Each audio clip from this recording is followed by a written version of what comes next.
where it stops, no one knows. We're going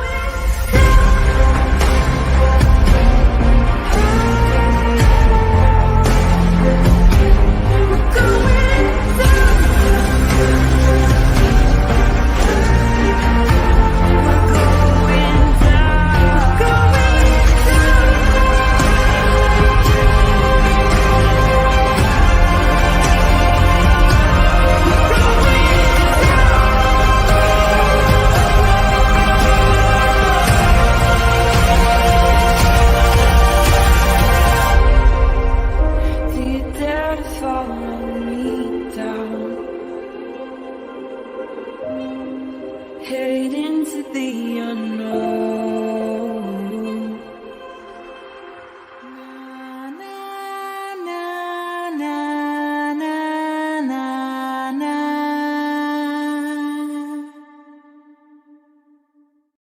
Hello, hello, hello, everybody. Welcome back to Criminality. Or if this is your first time here, welcome to Criminality. Hi, you guys. Happy Sunday. I hope you guys are having a fantastic weekend, relaxing, enjoying a Dr. Pepper or whatever it is you drink. Just don't tell me because Dr. Pepper gets jealous if you don't know. So, hi, everyone. Today we are going to be discussing the case of Ashley Benefield. It is the state of Florida versus Ashley Benefield, where she claims that in self-defense, she shot her husband, Doug Benefield. I'm going to tell you guys everything that you need to know about this case before jury selection starts tomorrow, with one hiccup, which we didn't know until Friday, that the defense has actually filed for an emergency continuance, which we'll get to in the presentation, but it is not, the judge has done nothing with it at this point. So it'll be interesting tomorrow whether they are starting to select a jury or if they are going to continue it. From watching pre-trial hearings in this case, the judge is pretty sharp, and I think he wants to get this going. So I'll tell you a little bit of backstory, and then we'll get into it. But I'm going to say hi to everybody first. So legit thought it was Ashley Benefield. Well, you know, Mal wouldn't be upset if it was. Hi, Sleuth Investigates. Hi, Malicious Intent. Hi, Jen. Dr. Pepper, yes. Mal's been a member for 20 months. She said, oh, you've been stuck with me for 20 months. I'll stick with you for another 20 years, babe. You can stay as long as you want. What's up, BGOG? Hi, Christina. Hi, Travis. Are they going to show the jury selection in the trial tomorrow? Well, I don't know what they're going to do tomorrow, so it's going to be kind of up in the air. But we're going to have this prepared for if we get jury tomorrow, or if we, if he does actually grant the emergency continuance, which I just don't see happen. But we'll see. And I don't know if they're going to show it. I don't know that. It is Florida. They typically don't care about like airing everything. I mean, obviously they won't put like the jurors on screen, but they normally are okay with showing stuff. What's up, Lisa? Hi, Petunia. Hi, Hammy. Hi, Susie Q. What's up, Chelsea? Hi, Shaz. Christine, 3 months. What? They're not having jury selection. You mean they're not gonna show it, or you mean they're not having it? What do you mean? You had to look twice. Hopefully I spelled it right. Oh, I know I'm gonna cry. Yeah, I'm wondering, what does that mean? I can look up again, but when I looked at it on, what was it, Friday night, Saturday morning? Oh, you're asking me. I was like, you scared me for a second. I don't know if they're going, so on Friday, in the late afternoon on Friday, the defense filed for an emergency continuance of the trial, which I have, and we'll go over that, but that we're not going to do that until towards the end. But the judge, so when I give you the backstory, you're going to kind of understand. No, there will definitely be a jury. If the judge grants the emergency continuance, then the trial gets pushed out. I don't know if they're going to show like live jury selection. Like some trials or some states, some courtrooms will allow like all the voir dire of the potential jurors. You can hear it, but you can't see the jurors. I don't know if they're going to do that if he doesn't grant the emergency continuance. Does that make sense? I hope I explained that right. Hi, Dina. What's up, Anja? I watched Vinny for a few minutes thinking I wanted background, but then thought better of it to enjoy here as much as I love Vinny's face. I do love Vinny's facial expressions. I'm a Vinny fan. You guys know that. I was going to cover the trial. You should. Do it. So as of right now, everything is still a go for tomorrow. Jury selection starts tomorrow. I don't know if they're going to stream that or not, or if tomorrow afternoon. It should not take too long to pick a jury. So we may have opening statements tomorrow afternoon or probably Tuesday from my guess. And that's where we're at with that. Aw, thank you. And just says, good evening, Teresa, mods and chat. Are you going to stream the trial? I absolutely enjoy your channel and your commentary. So I actually thought about it. I don't normally stream trials, and I don't because I can't put the time commitment, typically because of having to do things with the kids. This trial is only allotted right now 2 weeks, which kids aren't in school. I was like, maybe I could do this whole trial. I always just feel bad. I'm like, I don't want to send you somewhere else for a day and then back, and and I also like to be here and engage with you guys. So I don't want to just like throw it on and be like, hey, look at me, I'm streaming the trial and I'm gonna do 500 other things. So that's where I'm at. I don't know. I was contemplating it. It's a possibility because it's not a super long one, and I should be available to do it. Kind of where I'm at. I wish I could stream trials too. Because I watch them, but I'm typically doing 50 other things. Okay, so let's bring this up so we can get you guys some backstory on what this case is. So if you, I do not plan on this one being a super short live. Let me just preface the whole thing with that. So like it's going to take a minute to go through everything, all the things that I've put together. It's going to take a minute to go through. So just be prepared. Okay. So Doug Benefield is the victim in this case. He was 58 years old when he passed away. 58. Yes. I'm like, now I can't even think. And he was actually just shy of his birthday. So he, and this happened on September 27th of 2020. So that's why I'm like, the judge is like, no, we really need to get this to trial. I mean, we're talking almost 4 years later. Hi, water loving dog. It is time consuming and understandable. A mom first at summer break first. I know, that's the tough part. But I mean, I already went and got sunburned, so I think my summer's complete. It's great to have the backstory. I have no clue. Hey, chattas. Okay, I'm actually going to turn this off real quick. Just because I know they're all in there on the internet. And then we're going to get rid of this too, so that I don't have dings in the background. Okay. Okay.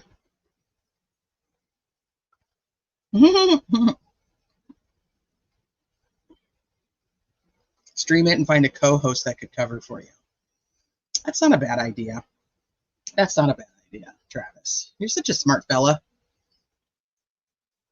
Okay, so so Doug Benefield, we're gonna go back a little bit further here. So Doug Benefield was on his second marriage when he married Renee Benefield. Bear with me while we go through this. His first marriage was very short-lived, young, made the mistake and they moved on. Second marriage, Renee Benefield, who he ended up having his first daughter with. And her name is Eva. And we're going to talk a lot about her as we go through this. So Renee Benefield was, many consider like the love of his life. She actually passed away unexpectedly on December 2nd of 2015 when her daughter was at school and her husband was out of town for work. Eva actually came home from school And, or let me back up. Eva was actually supposed to be picked up from school by her mom, and her mom unfortunately wasn't there. So she just thought, oh, she had a hard time sleeping. Maybe she was taking a nap, and she just got a ride home from one of her friend's moms. When she arrived home, the door was locked and she didn't have her key. So they ended up leaving, and she went with her friend's family, and they ended up going out to dinner. And when she came back that night, nobody was answering the door. And so she peeked in through the window of her parents' bedroom, and they came and when she peeked in the bedroom, she saw her mom passed away in the bed. She went, and they ended up busting down the door, and she's the one at 15 years old who found her mom deceased. After the autopsy, it was determined she had an underlying heart condition. And I did not go through like her autopsy and stuff, but it was essentially like a 75% blockage in one of her arteries, and she ended up passing away just completely unexpectedly. I know, so sad. So now her dad's gone, her mom passes away, and now she's just at home, and she's the one who finds her mom. Hey, Tara. So her dad, she said the only time she ever saw her dad cry was at her mom's funeral. It's the only time she'd ever seen her dad cry. And he said, I'm going to take care of you. I'm going to make sure that you're okay. Essentially, like, I'm going to be your mom, your dad. I'll do anything that you need. If you need somebody to talk to about boys or friend drama or whatever, like, I'm your person. You can count on me. And she goes on later to say, like, I talk to him every day. Every morning he would send me a Bible verse. I was like, when he woke up, that was the text. Like, he woke up, sent her a text message of a Bible verse, and then when she woke up, she would respond to him. And so she says, like, we were super close, and he was doing a great job of being both mom and dad and making sure she was okay. He told her, I won't remarry. You're going to be my number one focus. Like, I will, anything you need, I'm going to do for you. So that's how that goes. Let's go to the next one. So, oh shoot, I didn't add his other brother in here. So Doug has two brothers. One of them plays a pretty big role in the case. So and that's Dave. But he was very close with Dave, and they talked all the time. So but he did have two brothers. He had two stepsons from Renee's previous marriage. So Eva had two older brothers, or has two older half brothers. Oh, my StreamYard just went blank. Okay. Then, so this is December 2nd, December 2nd, 2015, when she returns home and she finds her mom. So 9 months later, Doug is 54 at the time, 54 years old at the time, and he meets a 24-year-old model. She was a swimsuit model, Ashley Byers, at a Republican Party fundraiser. Now, there's going to be a little bit of politics stuff that comes up in this, so just know that it has to do with the case. We don't need to get into politics here in the chat or anything. It's just part of the case. So Ashley was actually working in Sarasota for the Trump campaign, and he was there for the fundraiser. And there's a couple different stories about this that have come out during some of the pretrial hearings, that he was actually supposed to be a speaker at this fundraiser, and that she knew he was supposed to be a speaker at this fundraiser. And so some have said now that she was actually looking like at him and researching him before they ever even got to this fundraiser where she ended up meeting him. Yeah, but Doug kind of looks like Bob in that photo. He does kind of look like Bob, just in general. So she was a ballet dancer at the Maryland Youth Ballet, and quit dancing when she was 21. So she was, a swimsuit model, working for the Trump campaign, and was essentially a retired dancer. 13 days after meeting her, Doug and Ashley got married. And they didn't tell anybody. They didn't invite anybody. Hi, Luke. Hi, Lone Pony. What's up, Sleuthy Goosey? He kind of does. I think he does. Curious Luke says he wishes.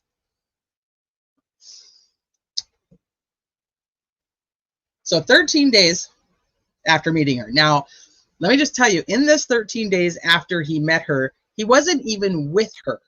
He actually had a trip that he had to take to Israel. And most of their beginning relationship was actually over text message. It said that by the 6th day after meeting her, they were already texting, I love you. And then at day 13, like they already planned on getting married while they'd already talked about it and planned to get married while he was in Israel. And when he returned, they got married and didn't tell anybody. Some of his family and friends, which we're going to get to know a little bit here coming up, said that Doug was extremely religious. And so they think that maybe he married her because she wasn't going to sleep with him. That's just conjecture, though. So he had one friend who was a pastor, and his name is Trip Cormany, who's also, he'll be a player in the case as well. And Trip was very hesitant, but he did it. And he was just like, are you sure? Like, this is what you want to do? So Trip was the only person that knew that Doug and Ashley got married.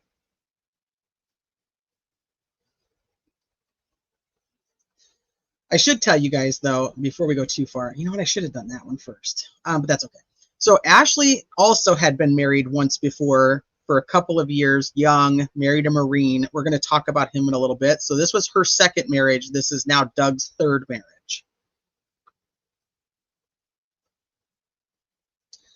So Doug introduced Ashley to his daughter, but he did not tell her that they were actually married.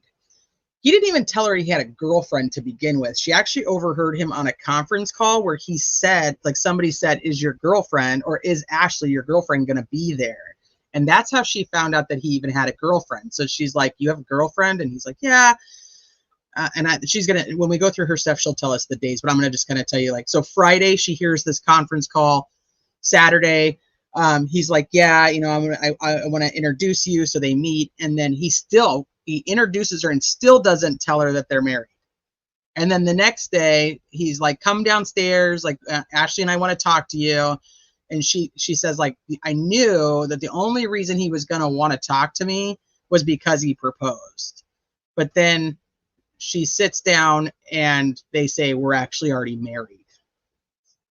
But they were actually married. Yep, they actually got married. Age difference. So when they met, he was 54 and she was 24.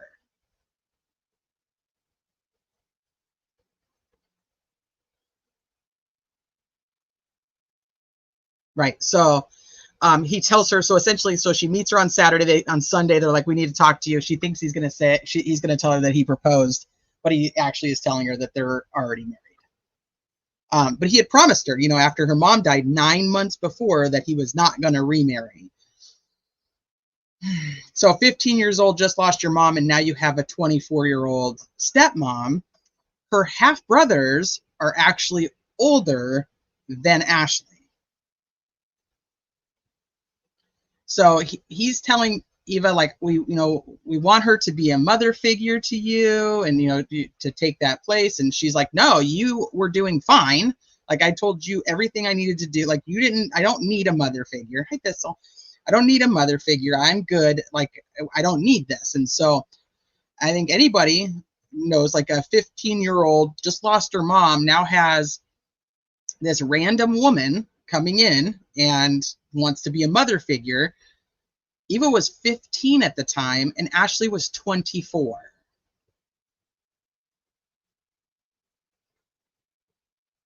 He was 30 when Ashley was born.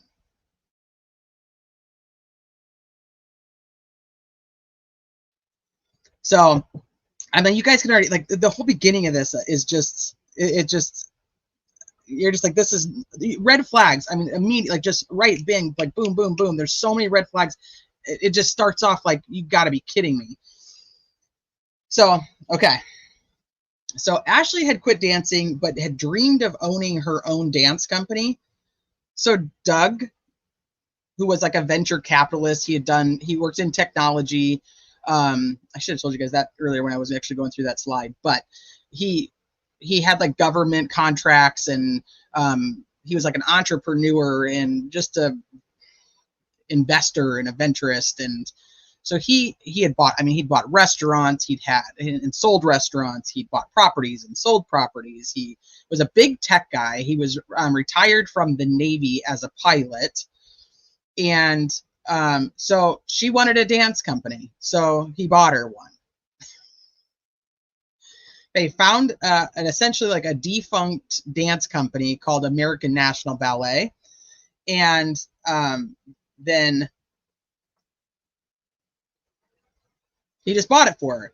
Her dream, which, I mean, at that point you're just thinking like, it's a great dream. What she wanted to do was take like unconventional dancers and give them the opportunity.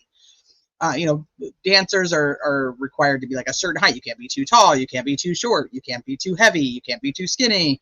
And so she wanted to bring just a diverse background and give these people an opportunity to actually follow their dreams. I mean, it sounds amazing, right? Like, she's like, this is what I want to do. And so he buys her this dance company. So I'll read you guys this article. Let me make it bigger so you guys can see it.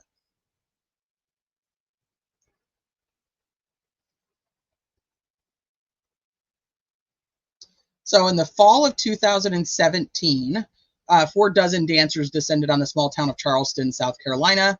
There were seasoned soloists from major companies as well as students fresh out of dance school. They were lucky members of this newly formed American National Ballet. Their new jobs, they believed, represented not only the fulfillment of their own dreams, but a revolution in the field of ballet. The husband and wife founders, Doug and Ashley, she was a former dancer, appeared to have deep pockets and a noble mission to highlight racially diverse and physically unconventional dancers. Their first hire was Sarah Michelle, a stunning 5'10" dancer who said she had lost her previous job because of her above average height. Ashley said, "I want dancers who aren't the cookie cutter dancers." That's what she told Sarah Michelle. And Sarah said, "I started crying, and then we hung up, and I thought, like, this is what I really want to do."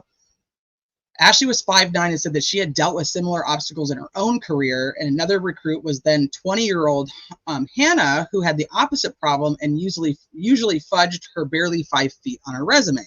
The offer from the Benefields was a lifeline, as she said. "After working so hard and trying for so long, I was like, oh my gosh, this is all going to work out." So the dance company pledged to essentially redress like not only height and size discrimination, but also the quote unquote whiteness of classical ballet. So they continued to hire just as much diversity as they possibly could. A gentleman named Christopher had spent years as the only Black dancer at a Los Angeles ballet before he decided to join this newfound American National Ballet. He said there was so much hope for what could happen with this new company. Hi, Teresa.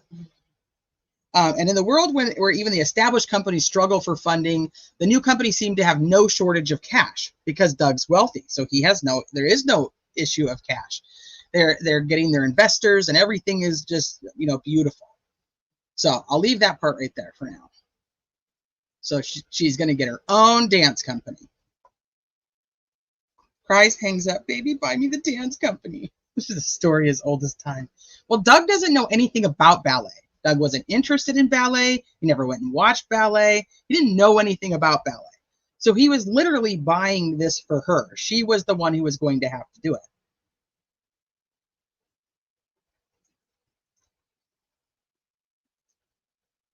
Oh, shit.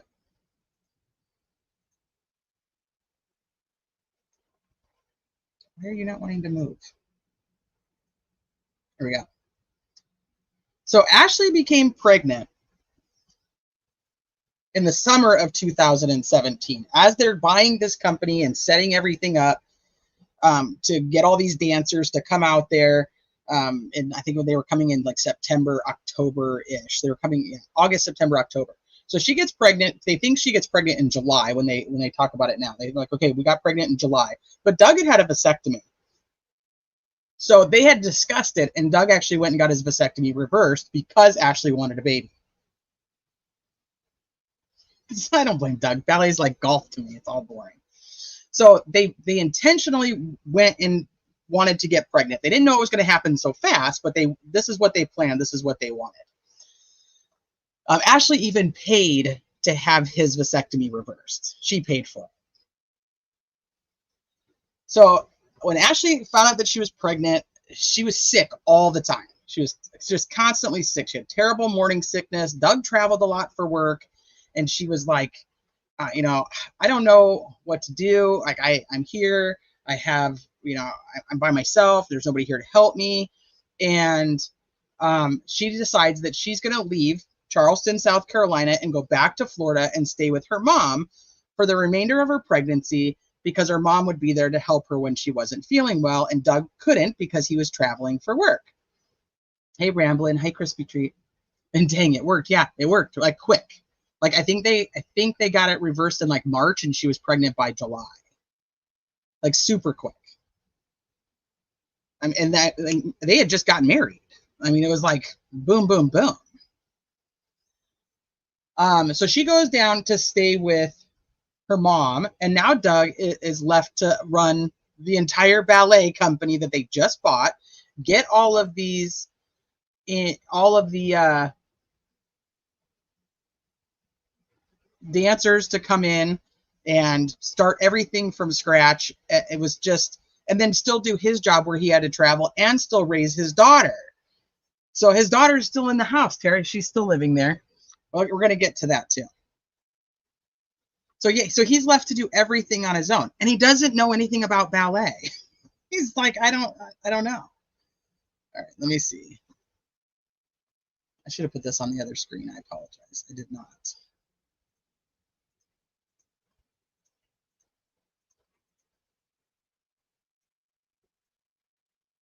Where is it? Hold on real quick. I got to find this. I don't know what I did with it. Like I said, I should have put it on the other screen so I could have just grabbed it.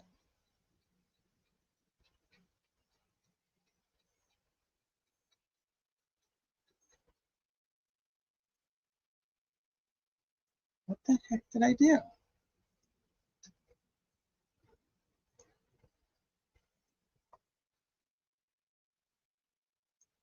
Son of a biscuit-eating bulldog. All right, hold on.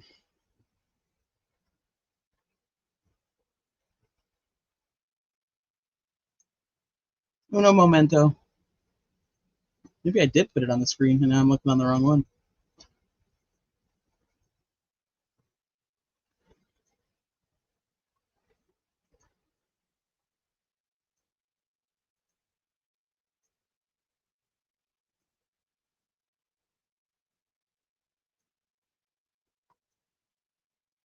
Shit.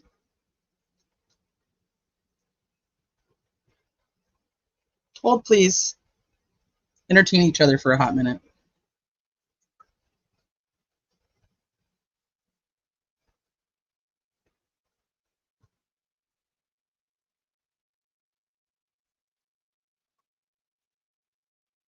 Why in the world is that?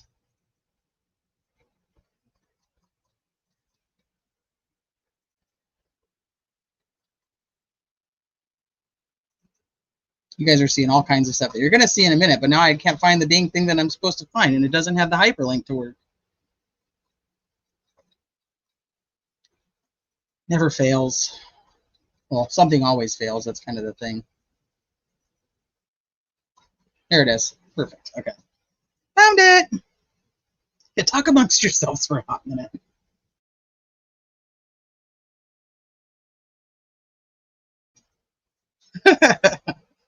That's the good old commercials.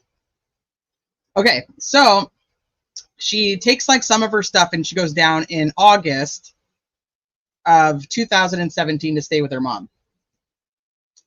And then in September, she knows that they're having this opening thing for the ballet, like this, like where the investors are coming, the dancers are going to be there, and she knows he's not going to be home. So she actually drives up to South Carolina and takes all of her stuff and leaves him a 4-page letter.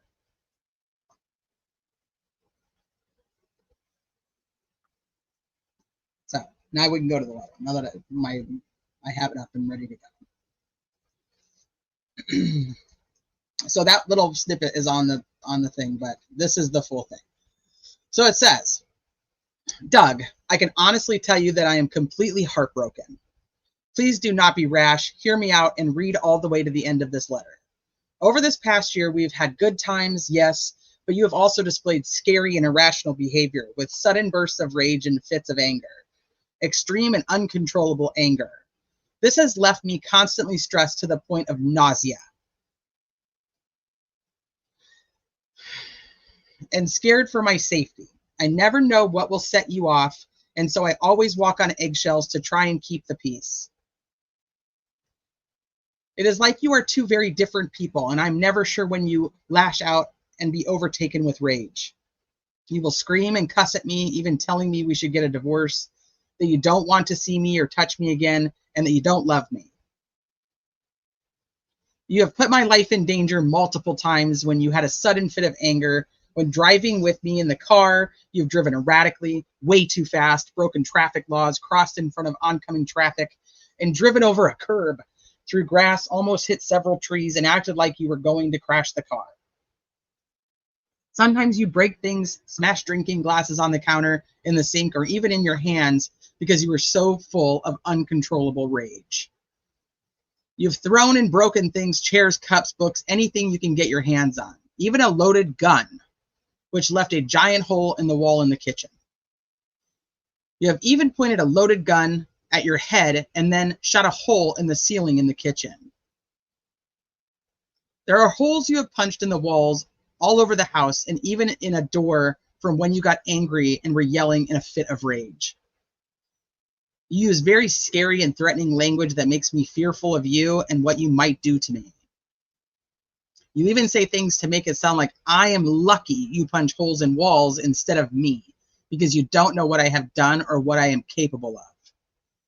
You have intimidated me by getting in my face, even cornering me in either the closet or the bathroom and blocking my way out. You've even grabbed my arm and squeezed and yanked me. I've even seen you get mad at the girls, yelled, screamed, and cussed at them. I now understand why Eva used to tell me she was afraid of you. You are possessive, controlling, and manipulating. All of this is not even to mention the conditions I have been living in since moving in with you at the beginning of last November. The house has not had heat or AC since before I moved in, but you made it sound like it was about to be fixed. The house is falling apart in many ways.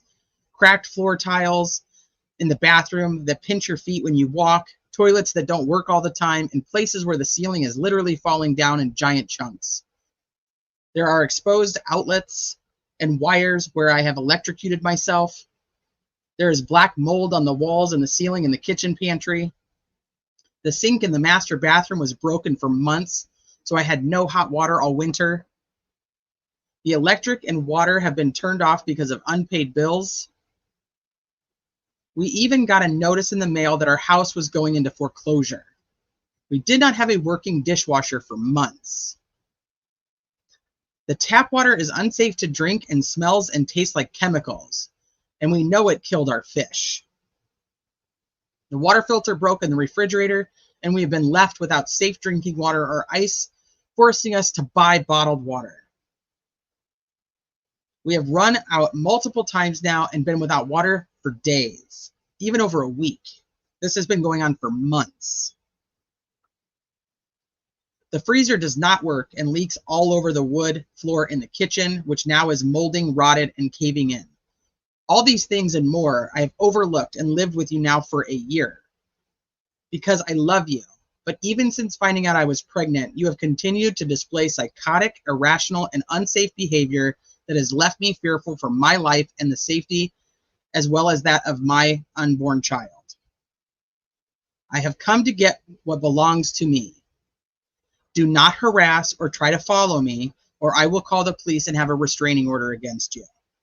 I will talk with you only via text starting Tuesday, September 19th. Do not call me or my mom. We will not pick up. Thank you for understanding. So this is what he comes home and finds. Left for him, and all of her stuff is packed and gone. So his now pregnant wife has left him and gone back to Florida with her mom.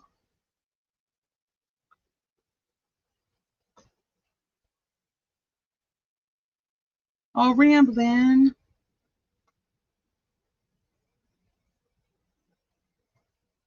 I get it. I do get it, though. You do what you take care of you first and foremost. I'm sorry that you this can be triggering.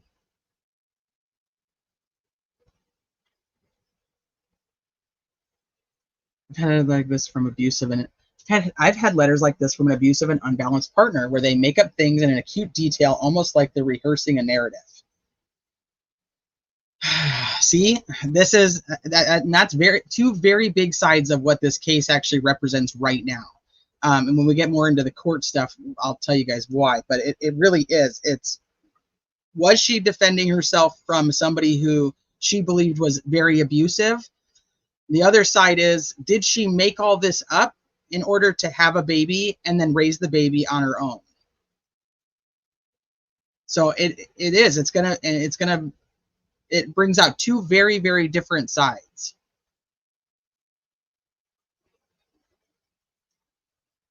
Been through it too. T in this chat mostly are usually very supportive, so I'm not sure I agree, though. It is a tough one to listen to. Hi, Black Swan. It's probably I feel like I was just gonna say that. You've been Black Swan for a while. You can't change your name. I mean, I can be who I am. Yeah, you're not the Black Swan from the tribe. Yeah, you had your name first. Yeah, you smashed the wall and broke a glass, but I also don't like tap water, and the AC hasn't worked, and you lied. So this is the kind of stuff, like I said, that it goes both ways, and it's very hard to decipher what to think. I mean, and I think that especially if you do have a past of either being the victim like she was, or what people believe the victim like he was, I mean, it can create a lot of biases on that you automatically want to side with what you know. And I think that that's a huge situation in this, especially for domestic violence survivors. All right, let's go back over here.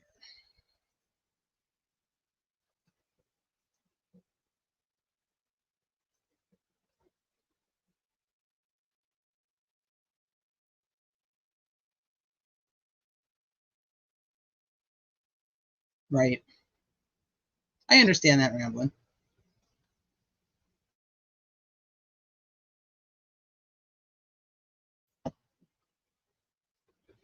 Okay, so as soon as Ashley leaves, she actually calls CPS and has CPS investigate Doug for traveling for work, and while he leaves his 15-year-old daughter at home by herself in this unsafe environment with the tap water and the air conditioner.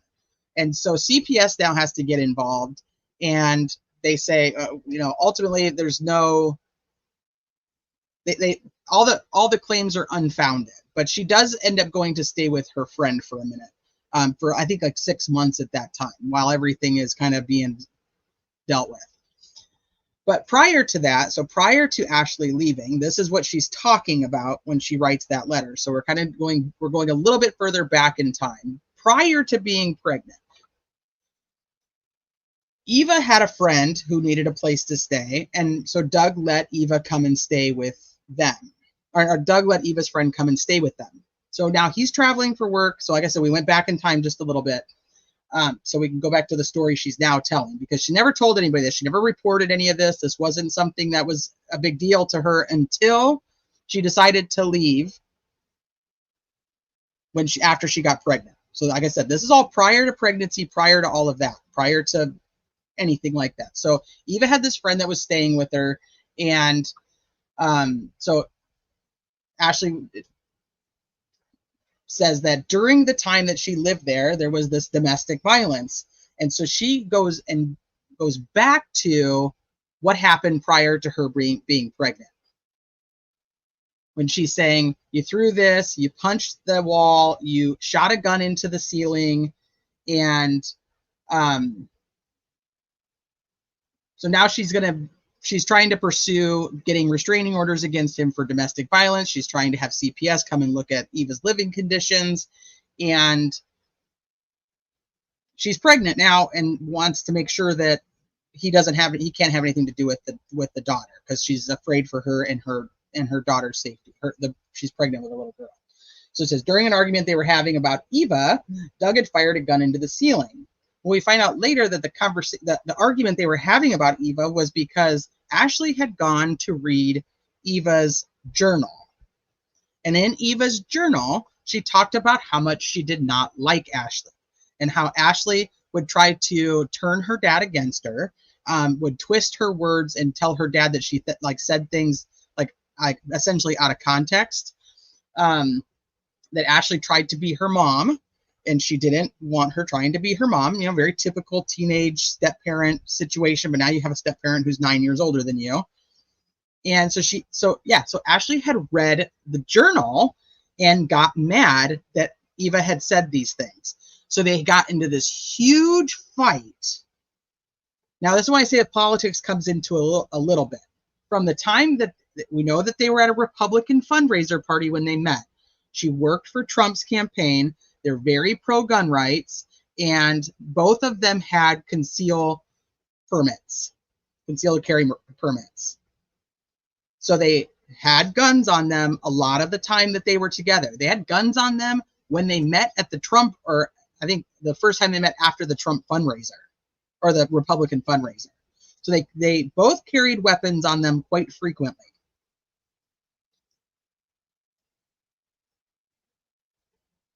So he later tells his cousin, his cousin's name is Tommy, who ends up playing a role in this, and his friend Tripp, the one that married him, that this was like the biggest mistake he's ever made. Like, it was the dumbest thing he'd ever done. He was so mad. He just was out of his mind. He just lost it. He was so pissed off, and it gets worse. So, I don't know, did I put that on the next one? I think I might have. I'm gonna have to come back to this one.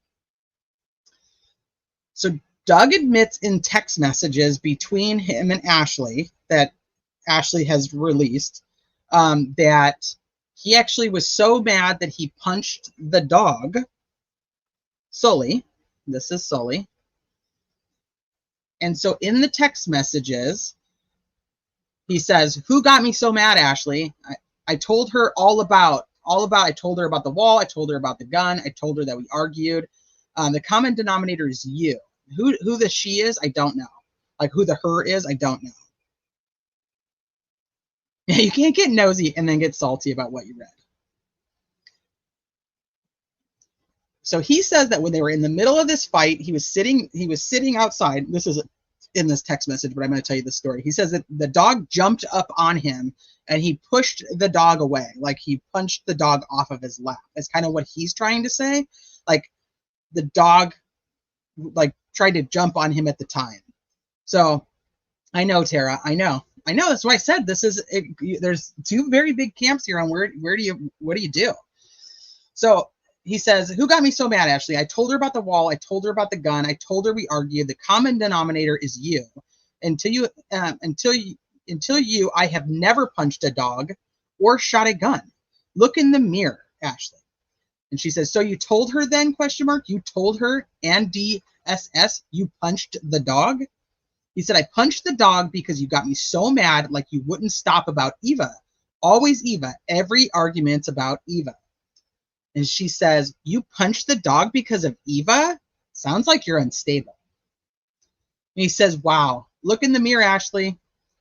She said, "So you admitted to all that, huh?" He says, "Like, I lost it. I found my breaking point." And she says, "You took it out on the dog." And he's fine. He says, "Fine. You can remind me. Ashley, I was stupid. I was angry. I was frustrated. I was lost. I needed help, and I got help. And she says, and you threw a 13-year-old cat. And he says, how many times do you want me to say I failed? That all shows that a man who has never done that was under too much pressure. That's what happened. You break. I broke.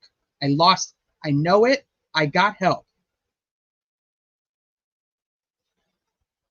Sully is fine. FYI, water loving dog. Sully is just fine. Sully is okay. And I'm totally team Sully. Sully lives with Eva currently. We're going to get to see Sully later. So just everybody know, all animals that are being talked about are all okay. So he doesn't admit to throwing the cat here, but she accuses him of throwing the cat. He shot a gun, punched the wall, threw a cat, and it's her fault. No, absolutely not. But the only thing I will say about this situation is he does go and get help. He does start seeking help. He admits that he did it, and he does go to seek help. So that's the only thing I can say about that. Like, do I agree? You guys know how I feel about animals. Like, absolutely not. You punch Sully, I'll punch you in your face. So that's where I'm at with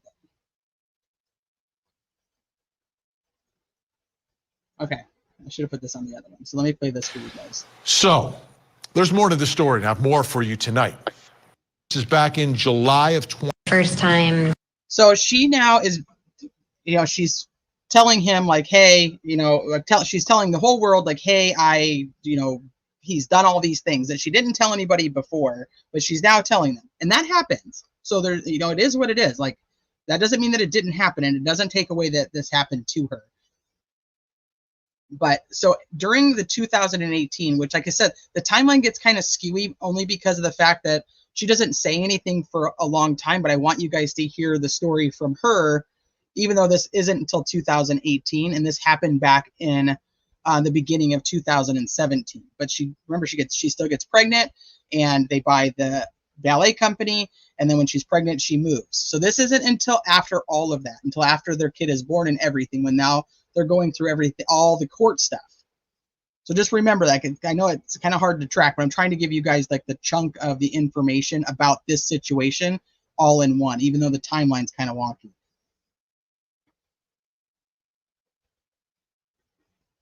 Let me back it up. So this is her recorded deposition about the incident. First time there was domestic violence between you and Doug. You can hear it fine, right? Just let me know that you can hear it fine before I continue to play it.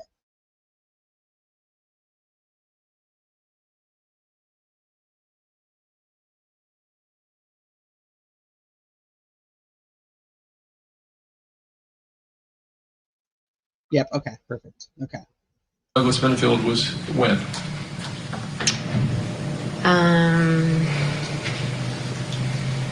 Well, the first time that he punched the wall wasn't April, but he started April of 2017. So in April of 2017, you punched the wall during the course of an argument or discussion, or what preceded the punching the wall? He had sent me text messages with the kissing emoji, which I did not respond to, but I had responded to the rest of the conversation, and he became offended that I hadn't responded in a loving manner to his emoji text message.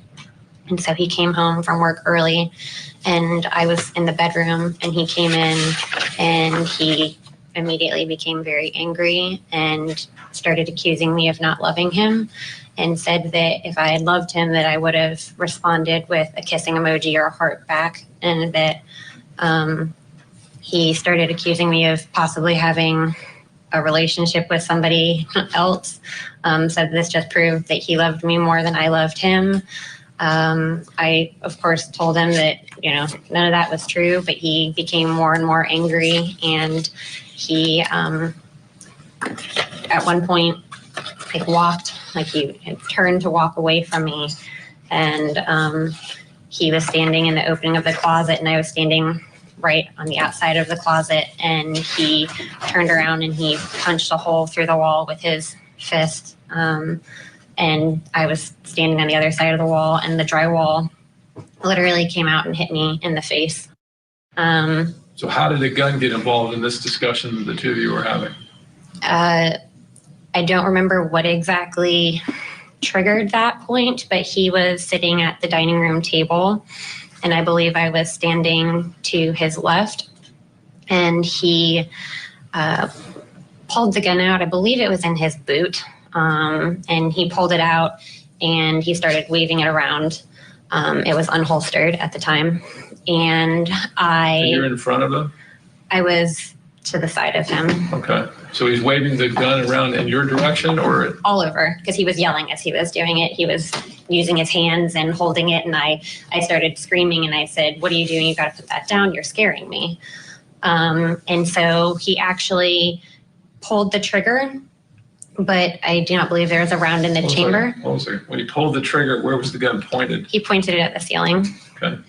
And it did not discharge. So he then threw the gun facing me. It missed me. It hit the wall behind me, and it punched a large hole, which is the third picture. The third page of the photograph? Yeah, it's patched, but that was the hole that had been left in the wall from when he threw the gun. And I, at that point, was crying and very upset. And I told him he was scaring me. And I don't remember exactly what happened, but somehow, I guess he stood up and he went around to the other side. I believe he grabbed the gun. I don't know if it was out of the wall or how it got in his hand again. But he then, at that point, I had tried to leave. I was headed towards the laundry room because I was afraid. And he started screaming, and he told me that, this is a quote, that he was going to blow his brains out. And so I stopped and I dropped to the floor and I started crying, and I begged him to not shoot the gun. And he said that I was going to have to watch him shoot his brains out. And I was screaming and asking him not to. I told him I wouldn't leave. I was literally on my hands and knees. And he, I guess at some point, discharged the gun. I didn't see him aim it at the ceiling, but the bullet went into the ceiling. And then what happened? I screamed, and you could smell like the smoke in the house. Anybody call law enforcement? No. Did you go on to have a party within days? I believe it was about a week later. We had been planning, since we'd gotten married, to have a celebration of marriage party, and all of my relatives from California had already bought their tickets, and everyone was coming. Why did you proceed to have that party after this event? Because I was afraid and ashamed, and I didn't want anyone to know it was happening. You start to live full time in South Carolina when? I would say in December of 2016. All right. And you're in fine health other than your hamstring recovery in December of 2016? Correct, yeah. And does your health take a downturn? It did. When did it start having a downturn? I would say by January, I had started having weird symptoms. The first and most noticeable was just extreme fatigue. Okay. And did the extreme fatigue persist during the entire time from January of 2017 to the time that you stopped living with Douglas Benefield? It sometimes was worse than others, but yes, it was pretty consistent. Yeah, I'm gonna pause it right there for just a hot second. So she's essentially saying, like, we got in this fight. He pulls this gun out. He's threatening to kill himself.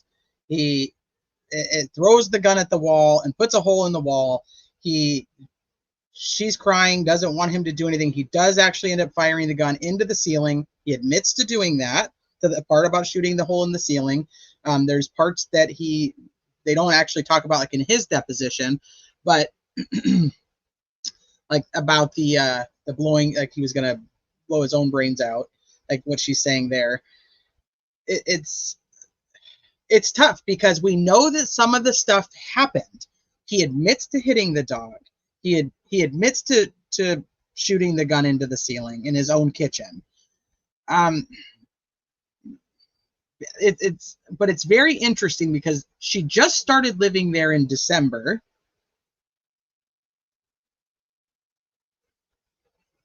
This is already happening by April. She pays for him to have the reversal of the vasectomy. Still wants to get pregnant and have his baby. She also goes and buys this ballet company with him that she's supposed to be running. And I don't know. I think Luke said it's going to be very divisive. It just is. All right. When did he get the gun back from throwing it to shoot the ceilings? No, you're right. I guess he picks it up. They don't go in. They don't even tell us that. He just said he must pick it up.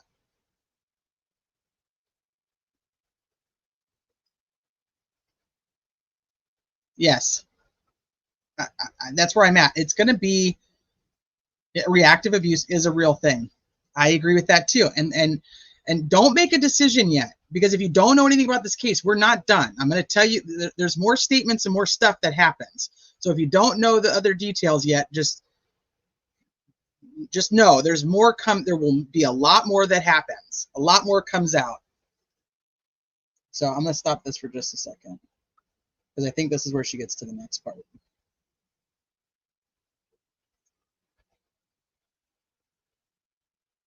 Come on. Why are you doing that? Okay.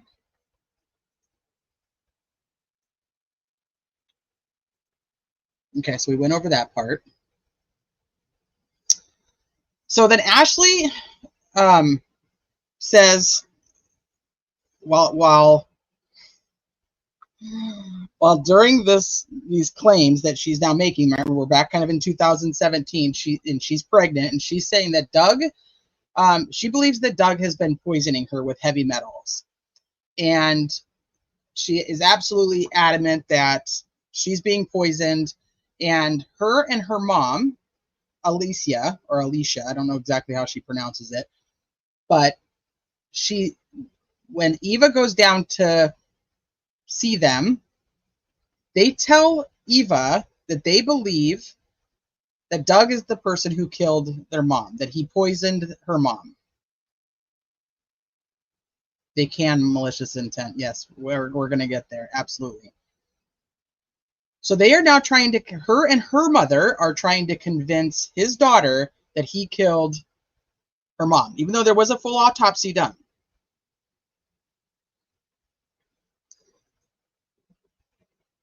Okay. So let me go back to the video real quick.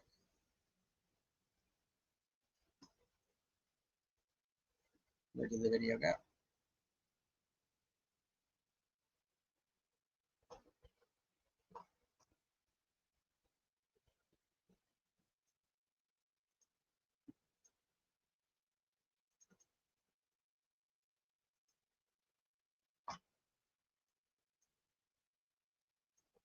Of course, I wouldn't just stay where I wanted to.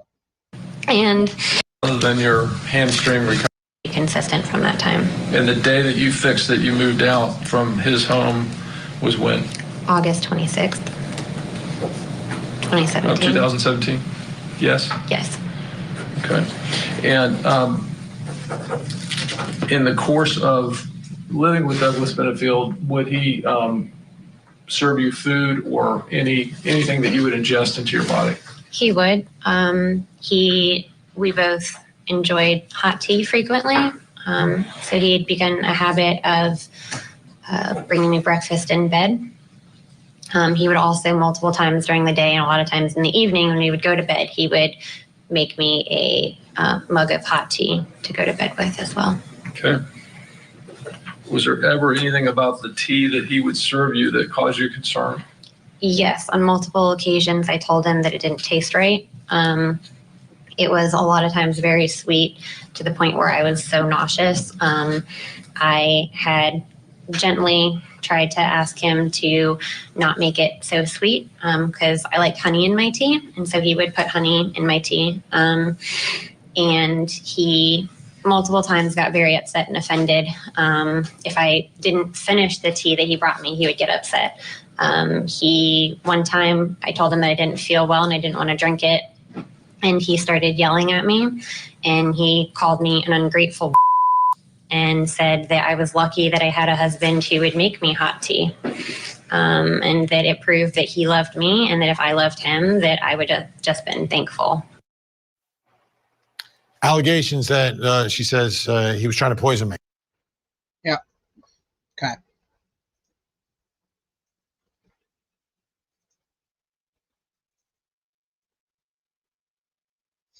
So now, so we had September where she goes back up and she takes the rest of her stuff and she leaves this 4-page letter. And then in October, Ashley had obviously left the ballet company and had nothing else to do with it. So Doug was trying to run it. So we're going back in time a little bit again.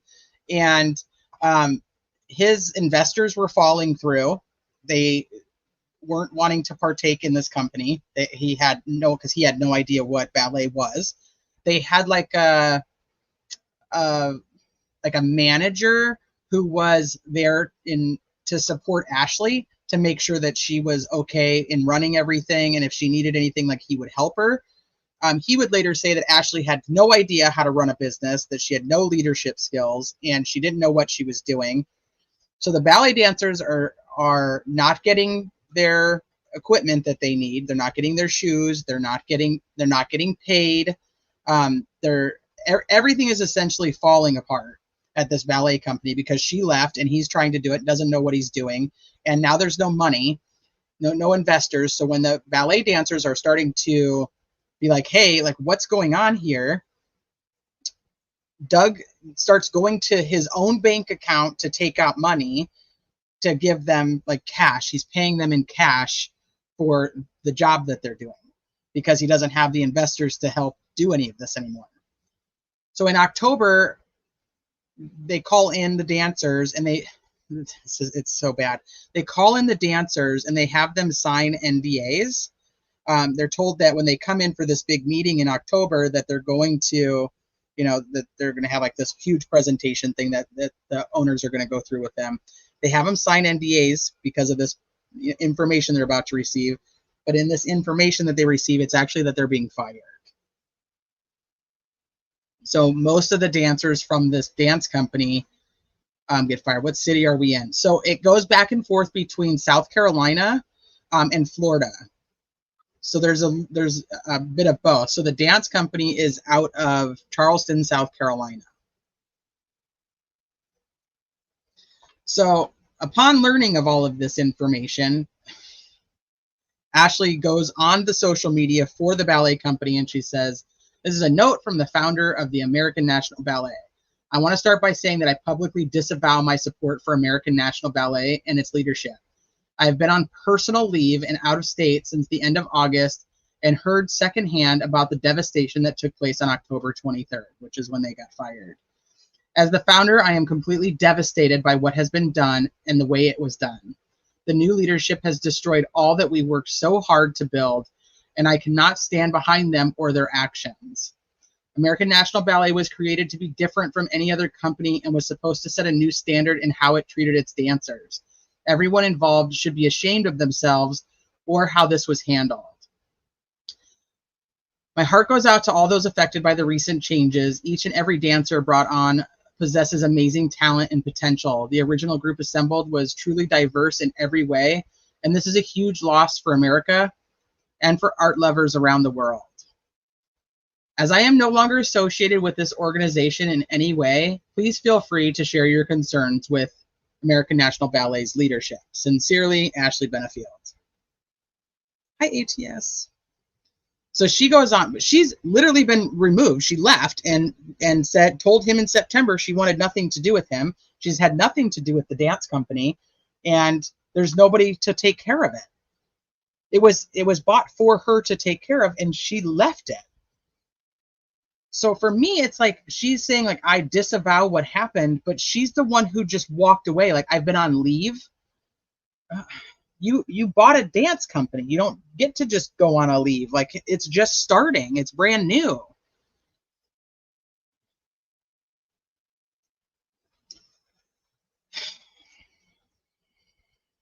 So frustrating.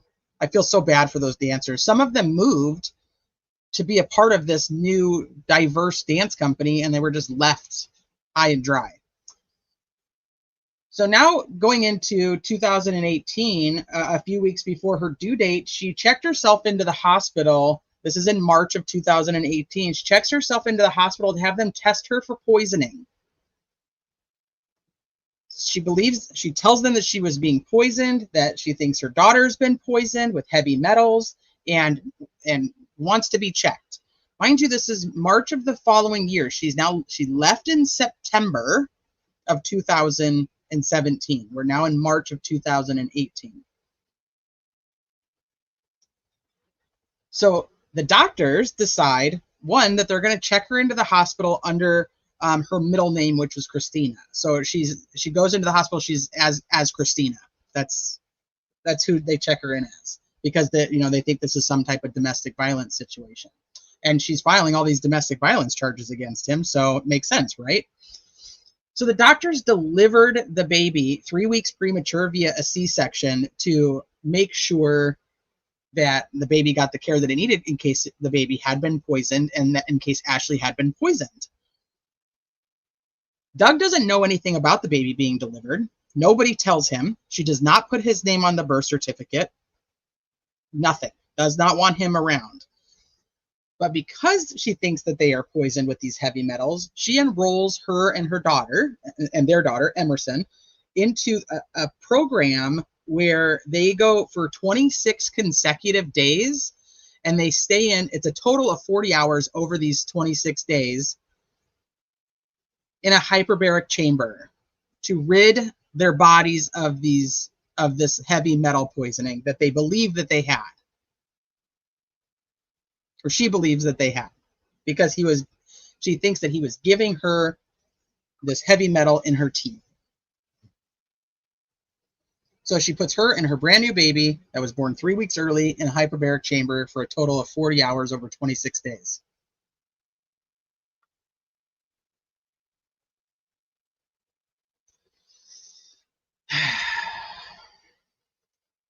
Ah, shit. Hold on, let me pause that real quick.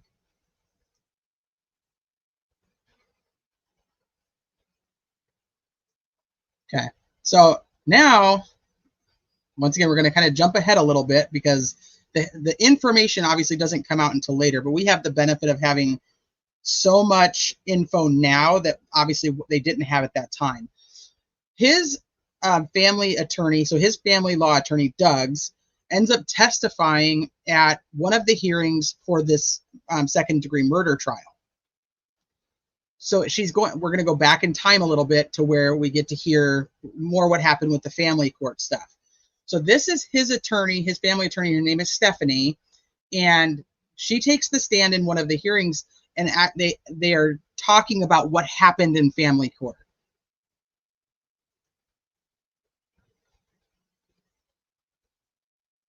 So let me see. Without any confirmatory tests. So they do end up she does want her hair tested. She requests to have her hair tested because she absolutely believes that she was being poisoned. So she requests to have her hair tested, but that took a little while, and so she wants to make sure that the baby's safe. So she goes into this hyperbaric chamber. What are the parental laws in South Carolina? Just curious, because the laws surrounding Gypsy Rose really had me scratching my head. Well, the baby's born in Florida. He lived in South Carolina. Baby's born in Florida.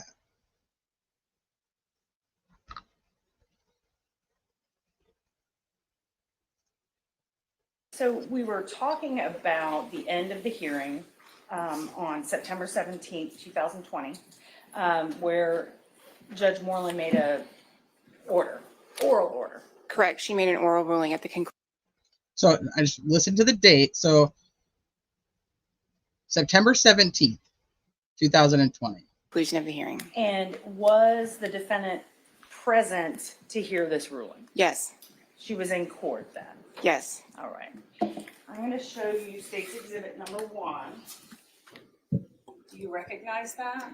I do. Those are my initials. Okay. What is it? That is the CD of the oral pronouncement at the end of the injunction and emergency time-sharing hearing. And you said these are your initials. So Correct. when you listened to it, did it accurately reflect your memory of what was said in that hearing? Yes. State would enter an evidence exhibit 1. So at this point, Ashley has filed to have full custody of Emerson and to keep Doug away from the baby. So Doug doesn't get to meet his daughter. He doesn't even know his daughter was born until almost a month after she was born. So this is all now going, once again, they're back in family court, which it happens a lot. There's a lot of court cases under family court for this family. So now they're going, Ashley's filing for full custody and doesn't want Doug to have anything to do with the baby. Once again, this hearing has to do with the murder trial, but it's a pretrial hearing where the judge is deciding whether he's going to allow this to come into the trial. So that's why the timeline's kind of skewy, because I'm trying to give you guys all the information around a situation, no matter when we got the info. Same objections? Yes, sir. Yes, sir. Overruled for the same reasons. I'm not accepting it for the truth, just the effect on the listener. Okay, and then the state will publish it's about 10 minutes long. I think Mr. Sessions start with that one thing, even though I find it very reticent to ever say. So this is the final ruling on the custody of Emerson. This is what the judge has to say about Ashley Benefield and all the evidence that was presented in the family court. So we're listening to an audio from back then. Well, someone else investigated this, so there's no problem. But I do appreciate the fact that Mr. Sessions argues that people investigated and found that his client wasn't the perpetrator of any domestic violence, etc. Because I just read a report by a doctor that just indicated that he had done a full battery of psychological evaluations on Mr. Benefield in this case. He had absolutely no concern of self-harm, domestic violence, or any other type of spurious activity on the behalf of Mr. Benefield. So what she just said was there was a whole psychological evaluation done on Doug Benefield, and everything came back with it was fine. Like there was nothing wrong with him, that there was no history of domestic violence. There was a situational, I don't know, she doesn't say situational, but that's essentially what she's saying, a situational incident, but that every other claim that this woman has said has been unfounded. Let me just go ahead and say as follows, that this court will find that as far as credibility is concerned, I would find, and I'm going to say this in the gentlest form I possibly can, that there is absolutely not a single scintilla of credibility that I'm attaching to anything that was testified to, at least in this hearing of Ms. Benefield. Court finds that it starts from basically the absurd of the conversations of what she would have had with a child, searching the room, finding a shadow box, being so upset, but also at the same time the testimony where she said, well, they were absolutely liked me a lot. They confided in me every conversation. I knew all these horrible things were going to happen because the girls felt good talking to me. We then move forward to the actual presentation that she's had in this courtroom since she entered into this courtroom, the turning on of tears when she thinks it's appropriate, and then we move on to the entire insinuation that there is some type of poisoning going on in this particular case. There is not a single scintilla of credible evidence that Ms. Benefield has ever been poisoned or suffered from any illness of any poison. And that line becomes very infamous throughout this entire trial that we're about to be watching, all the hearings, that the family court judge said Ashley Benefield was not credible. Everything that she stated during that trial and that case was unfounded, and that there was not a single scintilla of evidence to support any of her claims against Doug. And she says it twice, not a single scintilla of evidence to support Ashley. Because you don't even need a scintilla, but she's trying to make sure that it is very well known. Like there's nothing.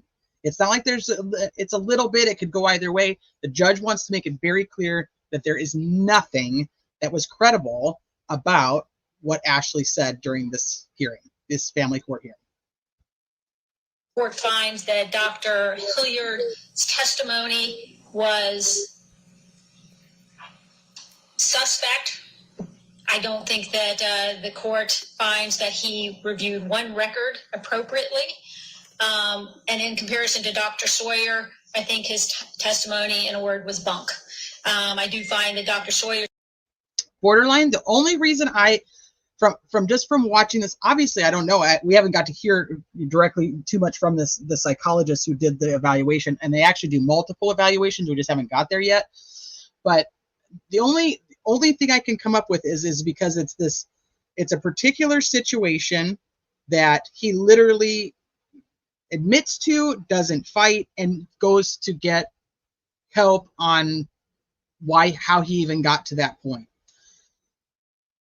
That's the only reason I can come up with, because like they like I said, she doesn't call it situational, but that's essentially what she's saying, is like there was this in particular situation where this person lost their temper and this happened, but now you have this other person who's saying all of this other stuff has happened and none of it did. So that's I mean, it's a tough one, because I get it. I mean, I get what you're saying, but I think it has to do with maybe what happened throughout after. I don't know. Or I think that's one of the things we're going to have to find out during court. His testimony was quite informative, and that his information concerning the answered questions that I had, how there were testing for certain metals on and then testing for certain metals that weren't there. And it's most important to this court was the explanation of the misinterpretation or the use of an improper range, which I think even in cross-examination, there was a misunderstanding that there is a range that these metals are in the human body, not just a single number. So that brings us to the following. So to go back, because like I said, we don't have the entire audio from this family court hearing, so I can only go with what we've heard now through the pre-trials. So that's another thing. It's like I'm kind of trying to judge it off of what's happening during these pre-trial hearings for this case, about a case that happened prior to that. But one of the things they said was that, and she actually will say it later too, is that there was some type of heavy metal found in her hair, like in that hair strand, and she tried to present it that it was at this specific level that showed poisoning. But the experts that take the stand for Doug essentially say no, that one, you have a certain amount of in your system anyway, and then if with these hair products that she uses, like there's certain hair products that have heavy metals in them, and it would make the range to here. Poison would look like it was from here to here. So there's like her attorney and her tried to just say, hey, like there's heavy metal in my hair strand, so that means that he poisoned me. And so they were like, no, it needs to be over here for it to actually be poison that would do anything to you. What you have is what normal people who use hairspray have. And I'm kind of just summarizing it because obviously I don't know all the sciencey terms, and we've only heard about this stuff through the pre-trial hearings here. So that's why I want to make sure I don't have audio for that entire thing to go back and listen to have a solid opinion on it. I can only tell you what we do know now. Following timeline. I have that in 10/20/2016, there's the respondent goes up there. They're at the respondent's home. Petitioner is up there. He's had back surgery. She moves back into the respondent's home permanently on December 2016. That in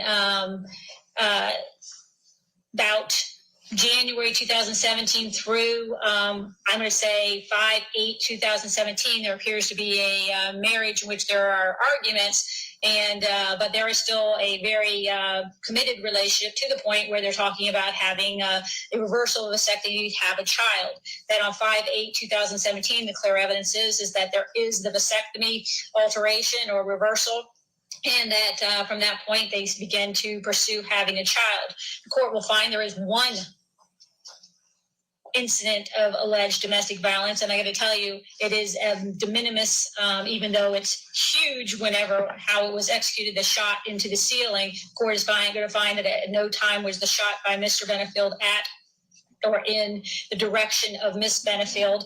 The court has seen Mr. Benefield testify, and the court finds that Mr. Benefield is taking on responsibility for that single misstep. But that is a remote type of domestic violence that has occurred. Subsequent to that, it is clear that Ms. Benefield continued to pursue a relationship and to have child with this gentleman, that she had a lavish wedding, invited numerous people there, had many people that she could have confided in, saying, I'm in a hellish situation, things are out of control. Just last week, he shot a bullet in the ceiling. That's absolutely not what happens.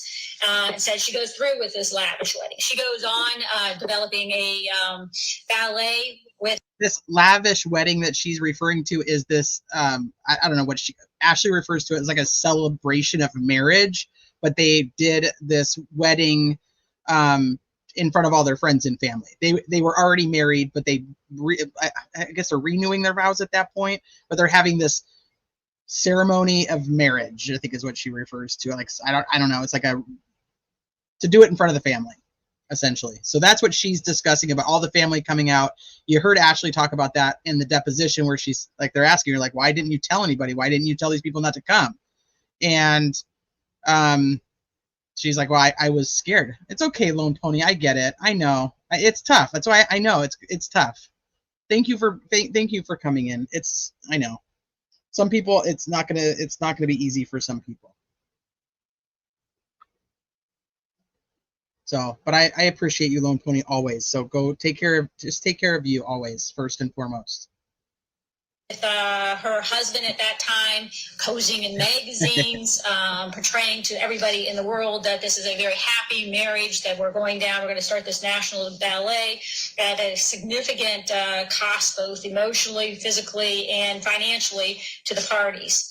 That she finally they finally find out that in July 2017 they have conceived a child, and that or they think that that's the date they've conceded in retroactive review, which tells this court that during that period after the shot, that they were still engaging in a intimate relationship. The court does not find credible any type of animal cruelty in this particular case, nor does the court find that the other incidences alleged of punching the wall were ever directed completely at her, nor were they meant for intimidation. Court's also going to find that 8/3/2017, they do find about the pregnancy. It's confirmed. And at that time, because of illnesses due to the pregnancy, it is determined as a family, as well as because of the ballet, that they're going to move Miss Benefield to Florida from South Carolina. During all this period of time, what we have is a household that is continuing on. Miss Benefield being in the home, not making anyone alert. The medical records are devoid of any conversations between her and people that would have been providing protection, those being doctors, etc., indicating in the least that she has any type of poisoning that is appearing in her system, that she has been the victim of domestic violence, and or that this child, Eva, has been the victim of domestic violence. Then we go on, and suddenly we have, she moves to Florida, but even in Florida, we have Irma come through, I think September 11th, that weekend. Mr. Benefield comes all the way down. He makes sure she has. So I'm going to pause it really quick. So he admits to the dog. So she tries to say that in the court, she's saying, and this is, like I said, only what we're hearing now. So I don't have that hearing to tell you exactly how it was said. But apparently she was trying to say that he beat the dog to the point that the dog became unconscious. And he's saying the dog jumped on me. I hit the dog away. And yes, I did hit the dog, but it was not like I didn't beat the dog. Like the dog was not unconscious. The dog jumped on me and I hit the dog away.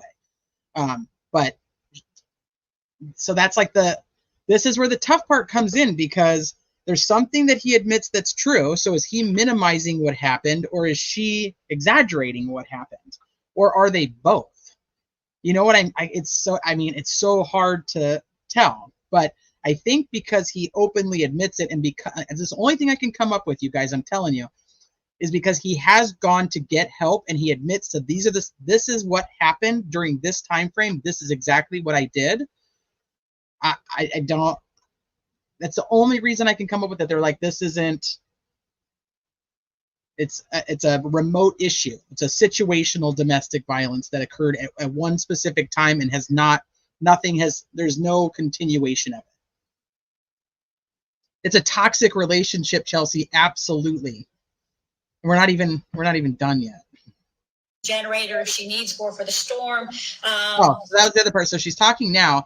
So remember, she drives up from Florida on, okay, we'll go back to the timeline here. August 26th of 2017, she is super sick from pregnancy. She takes part of her stuff, moves down to stay with her mom temporarily. August 26th. There's Hurricane Irma is coming through. So Doug goes to Florida and gets her and her mom a generator in case anything happens during the time that Irma's coming through. So that's September 11th. A week later, on September 18th, she now drives up and leaves that 4-page note that we read and takes the rest of her stuff. She then leaves, and she feels comfortable enough and well enough to go all the way back up to the home that she shared with Mr. Benefield to collect property and transport those items down to Florida for her own use, and without any fear that this gentleman is going to harm her when she's up there. The court will, one of the other things allude to as far as credibility problems were the issues concerning the split records that she's asking the Lakewood Ranch to have to, I guess, somehow cover any type of problems or contradiction there might be with the poisoning allegations, as well as the emails that were introduced today between the cousin of Mr. Benefield and Miss Benefield, I guess, trying to curry some kind of upper hand in either of these two cases against Mr. Benefield. Court's also going to find that the wife has at this time demonstrated a complete disregard for allowing Mr. Benefield to have any active role in the birth of his child and or the life of his child that he has now not had any contact with. Court's going to find there's been no violation of any injunction. The court did look at and has listened to the testimonies that were provided concerning the injunction that was entered. Quite frankly, it sounds like the court was, when you listen to the transcript, was actually telling both of them they needed to stay away from each other, and that certainly there was no violation of it whenever there was the oral pronouncement, only to be followed by a written pronouncement. Court is also finds there are some issues with the credibility of Miss Benefield when she's actively sitting here telling this court she doesn't like to have publicity, but at the same token, she's participating in articles concerning the alleged poison, etc. As far as the last comment on the poisoning, there is not one piece of evidence, like I said, that has been established that even if she was being poisoned, that there has been a suggestion of a nexus of the who, how, and where the poison. That would be rank speculation for this court to jump into the idea that because it happened, it had to be him, especially when I have, in all senses, not a credible witness is the only person that's asking me to speculate. So with that in mind, the court is going to find that at this time, there is absolutely no evidence. And I'm saying no evidence. I'm not saying by the preponderance of the evidence standard, that hasn't even been close to that there's been a indication that there's an immediate likelihood of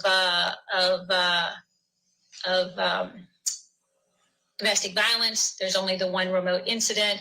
And as of today, there's no reasonably prudent or logical person would think that you're the threat, that you're being threatened by immediate domestic violence. So for those reasons, the court is going to deny the request for an injunction in this particular case. So there you have it. So then he gets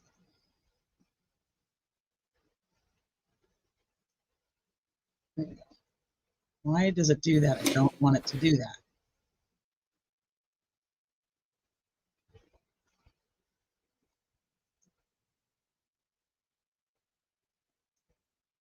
Son of a bitch. Again.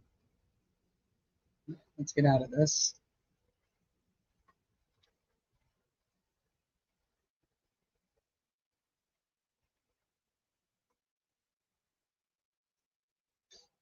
So Doug gets an apartment. Hey, Francis. Doug gets an apartment down in Florida so that he can be closer to his daughter, number one, and also to try to repair this relationship with Ashley. He's still trying to figure out how to make this work. And so he gets an apartment down there. The apartment's actually in both of their names because she is eventually supposed to move in with him at some point. But it's when baby's 6 months old and he gets to meet her. So his attorney is with him, and they go to the meet spot. I think it was actually at the police department for the first time. And she gets in the car with them, and she's like, "Okay, let's go." Like, he's supposed to be picking up for his visitation, and she gets in the car and she's like, "All right, here we are. Like, we're gonna hang out. We're gonna do this together." And he finally gets to start seeing his daughter when she's 6 months old. And Ashley's fine with it. Like, okay, this is how it happened. And now for most of 2019, the couple seem to be working out their differences. She's going to be moving in, that she's on the lease to his apartment. They're going to raise their daughter together. They have family photos of all of them hanging out at the beach, and all is fine and wonderful in the world. Even though she's said that he's got called CPS to have his daughter removed. She's said that he poisoned her and tried to kill her and the baby, that he has physically harmed her.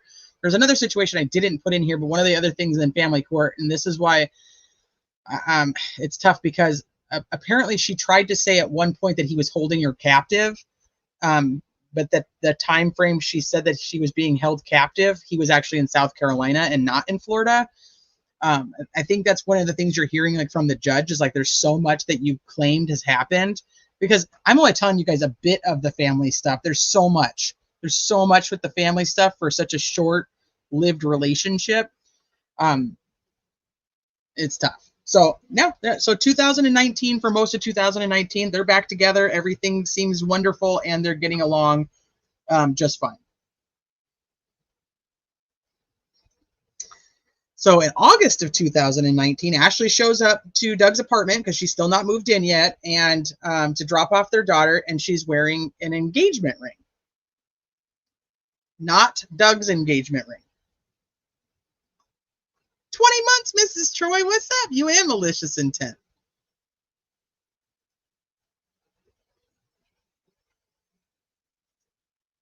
The child attendance for visitation, not sure what's called in yet.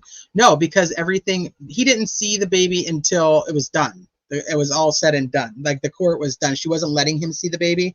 And so then when the court found out that, or when the court determined that he was not a threat and that there was no evidence that she had presented that was credible, there was no person required for the attendance. But his attorney was there anyway. I wondered that too, Gabriella. I wondered that too. So she shows up to his apartment with an engagement ring on, and he's like, "What is that?" And she apparently tries to, like, downplay it. She's like, "Oh, it's just a ring, no big deal." Da da da da da. And he's like, "That's not like the ring I gave you. Like, what is this?" So he now hires a private investigator to find out what's going on. Private investigator comes back and says, "Oh yeah, she's dating somebody else, and this somebody else did give her a ring." So while she's doing all of this in 2019, she has another person that she's dating, and that person has proposed. So that was another added thing for why I think that's possible. Don't know though. So Doug finds out that she's dating somebody else, and he files for divorce. So Ashley turns around and reports him for physical and sexual abuse of their daughter. So they're back in court again. CPS gets involved.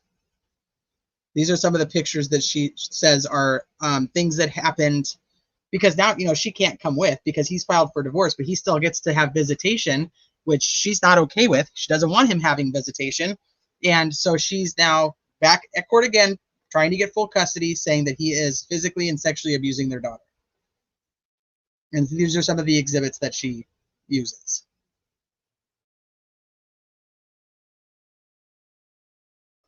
CPS gets involved and says, no evidence of abuse. There's no evidence of abuse by Doug to his daughter.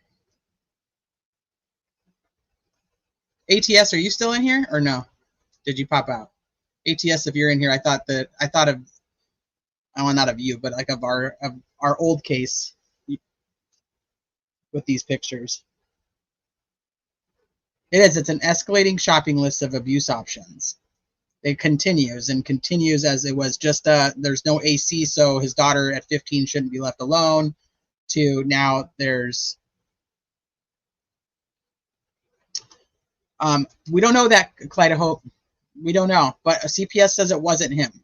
And if you guys have listened to anything on my channel, you know I have a lot of issues with CPS as it is. So some people think she is, Francis. Some people think she is. Are these, normal? I mean, I don't know. My kids had bruises like this.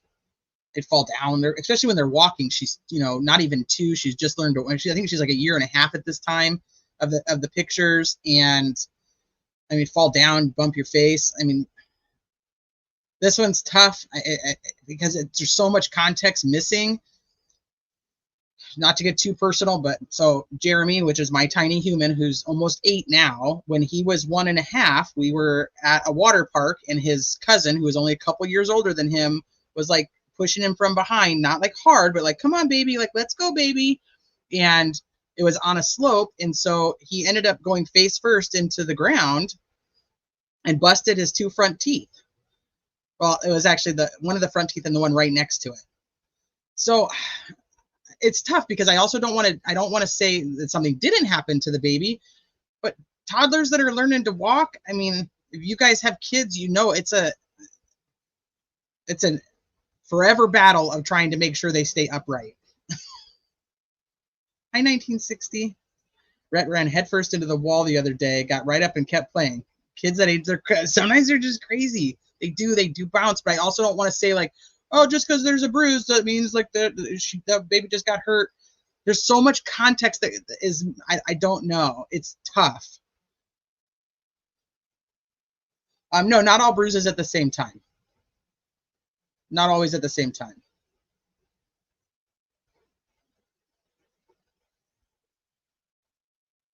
It's impossible.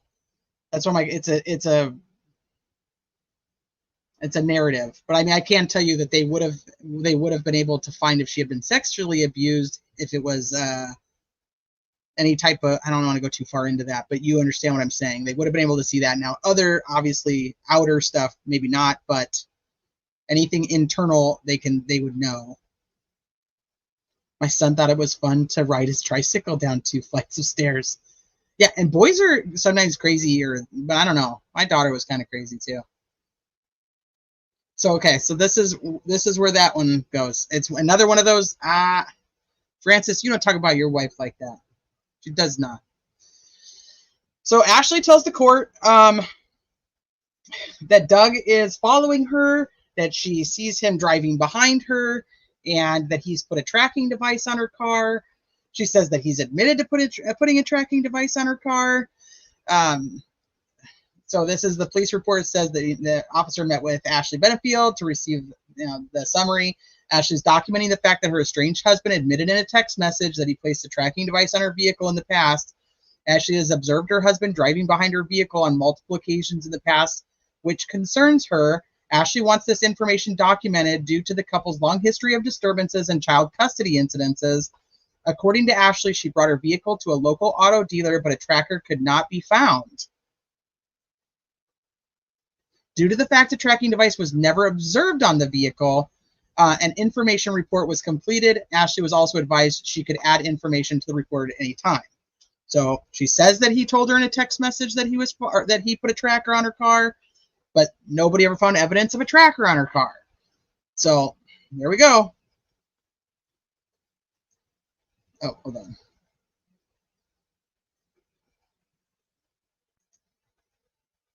Let's go to, let me see if I can find them quickly.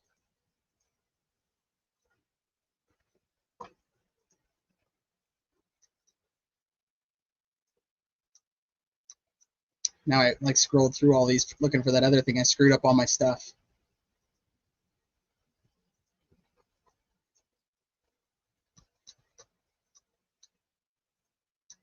No.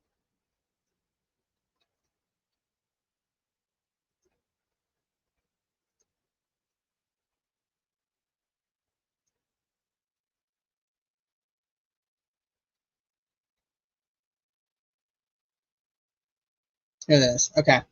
So here's the messages. They're very blurry. I'll try to blow them up, but they're even blown up, they're still pretty blurry. So I'll do my best.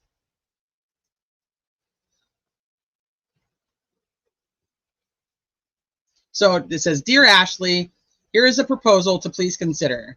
I'm sorry it's kind of long. The lease for the new apartment is 1 year. Over this year, let's fix what we didn't last year.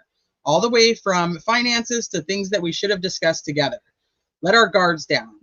In each just trust each other, including saying what's on our minds, especially things from our past and those scars and they have had on and the impact they've had on our marriage.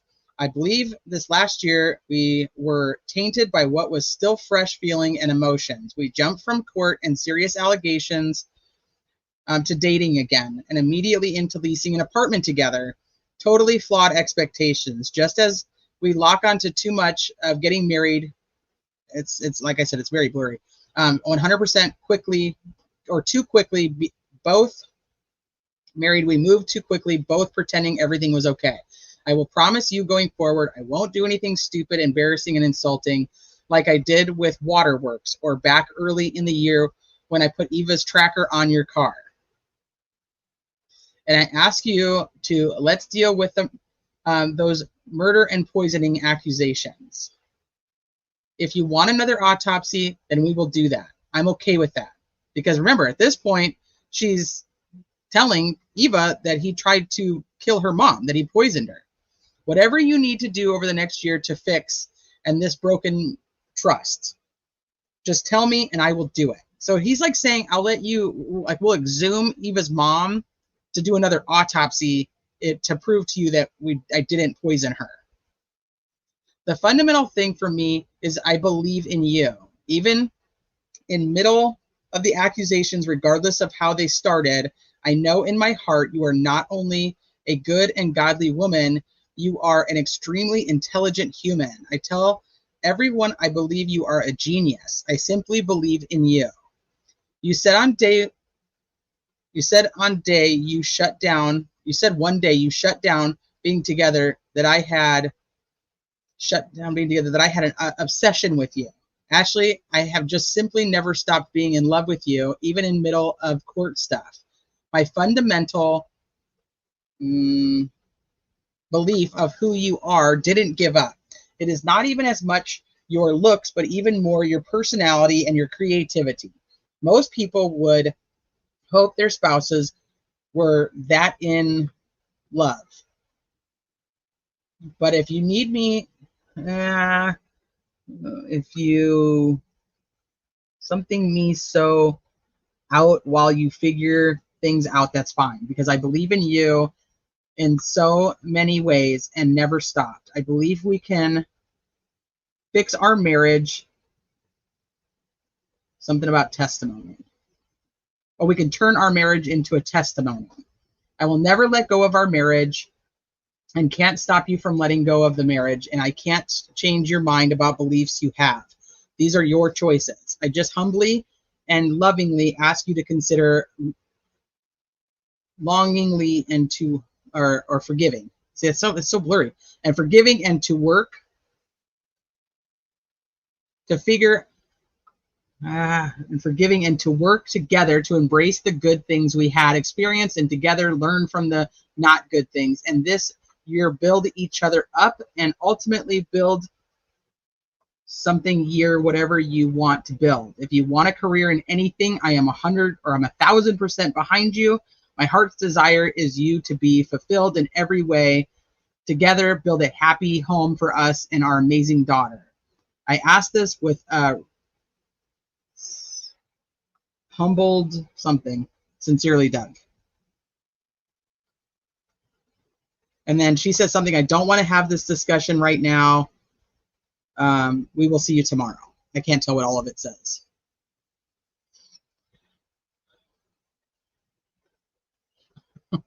Francis and Jess, what are you guys doing in here? This sounds like the worst Lifetime movie, right? I know. My little redneck kid scared the shit out of me 24/7. Geez, did someone Xerox a phone screen? Lord, I know, right? It's terrible. So that's what she goes and turns in and says, see, he admitted to putting a tracker on my car.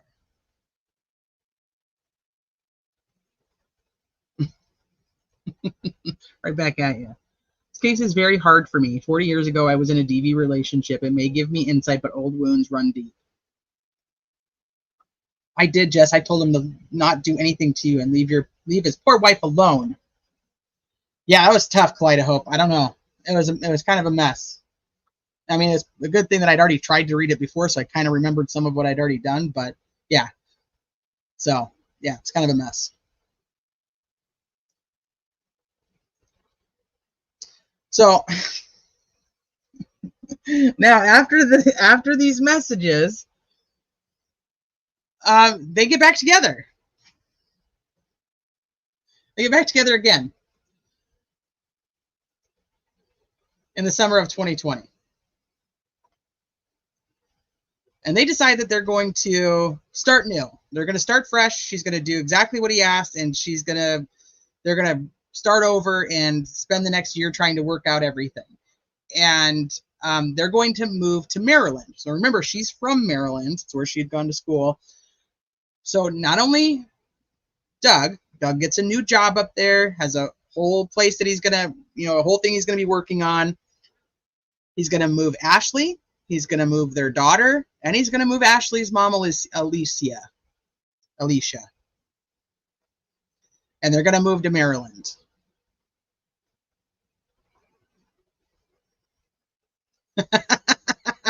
That's a good disclaimer. I'm not reading any more comments about that. So now remember, this is when shit gets really bad. So because of all of the allegations from Ashley to law enforcement, there's tons of police reports. Like I said, I gave you guys just a very brief synopsis of some of the major events. There's a lot of there's just a lot that happens with the family court stuff and her complaints against Doug with the police department. There's a lot more, so I'm sure that they'll talk through it at the trial.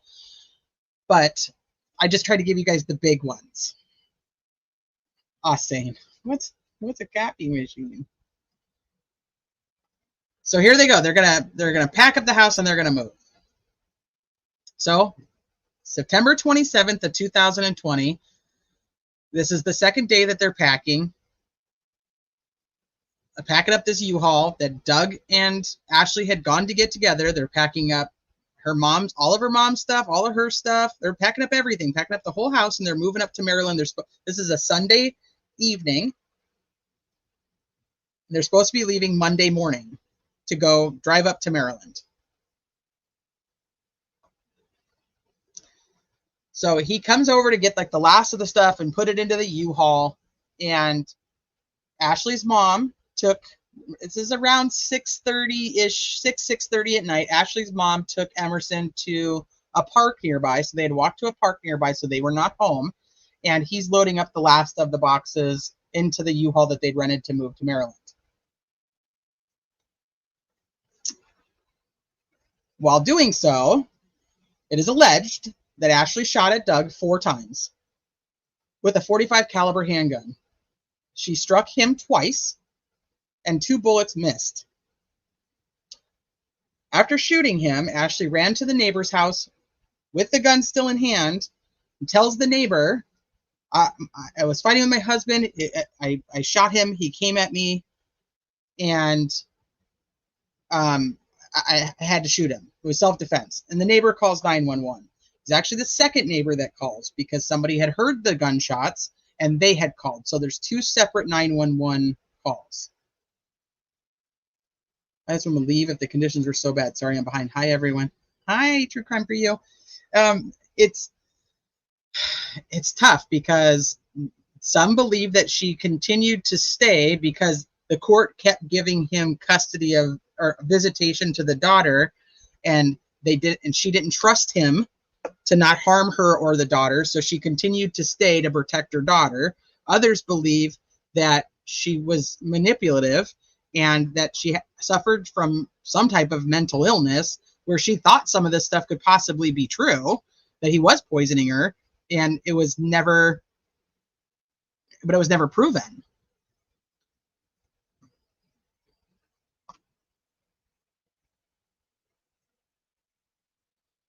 So the first responders show up and they find Doug in one of the bedrooms. He's actually still alive.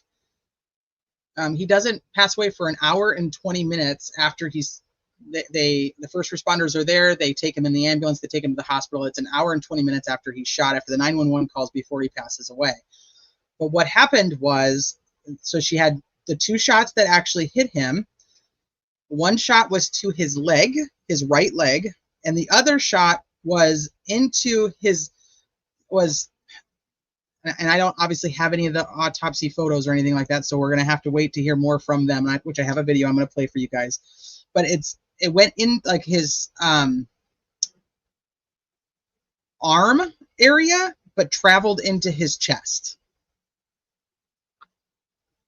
And so I'm going to have the medical examiner kind of explain that to you guys because I think that's easier to understand. But I did put this on here. Let me get this real quick.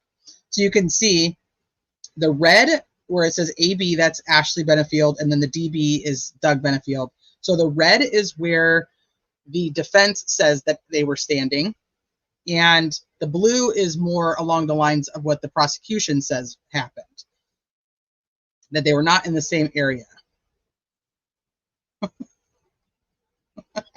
Francis, it's so bad.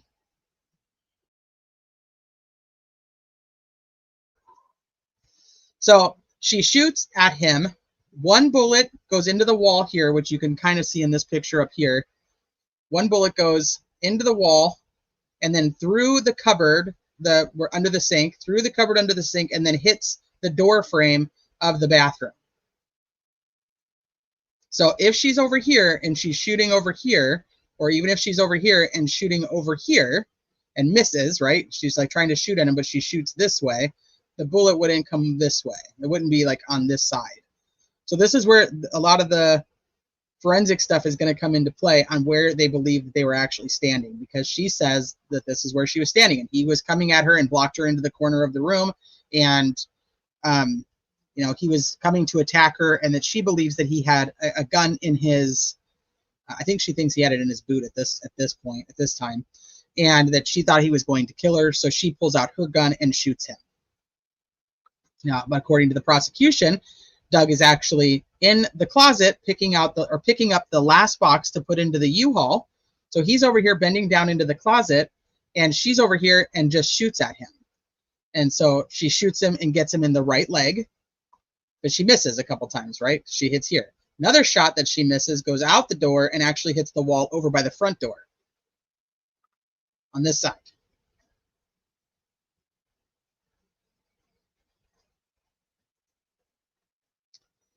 So these are the photos that are taken of her that night, where she says that he was coming at her.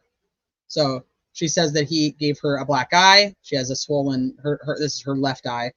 She has a swollen eye, black eye, that she has these scratches, and this is from him coming at her. He shoved a box into her.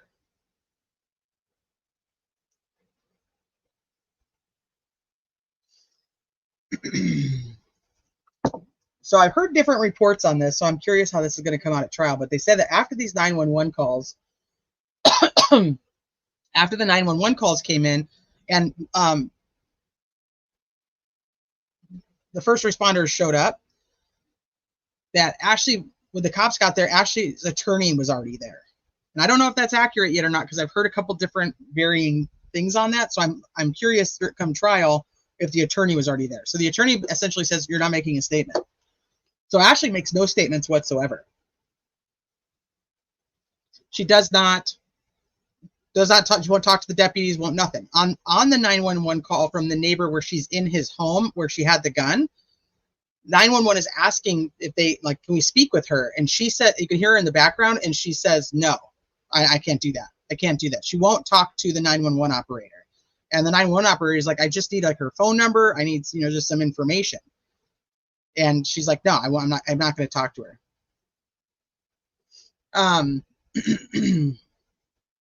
Oh, Susie, Francis he deals with this type of trauma in humor.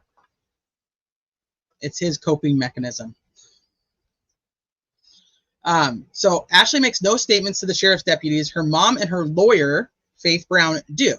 Her mom said that she and Ashley had been living in fear of Doug for 3.5 years. She claimed they tried to get help from the authorities, but that no one would help them.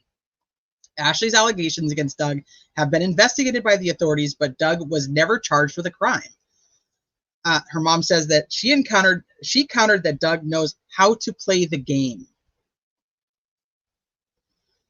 Now, Faith Brown, which is Ashley's attorney, says that Ashley was planning to get away from Doug once and for all. And she had an escape plan.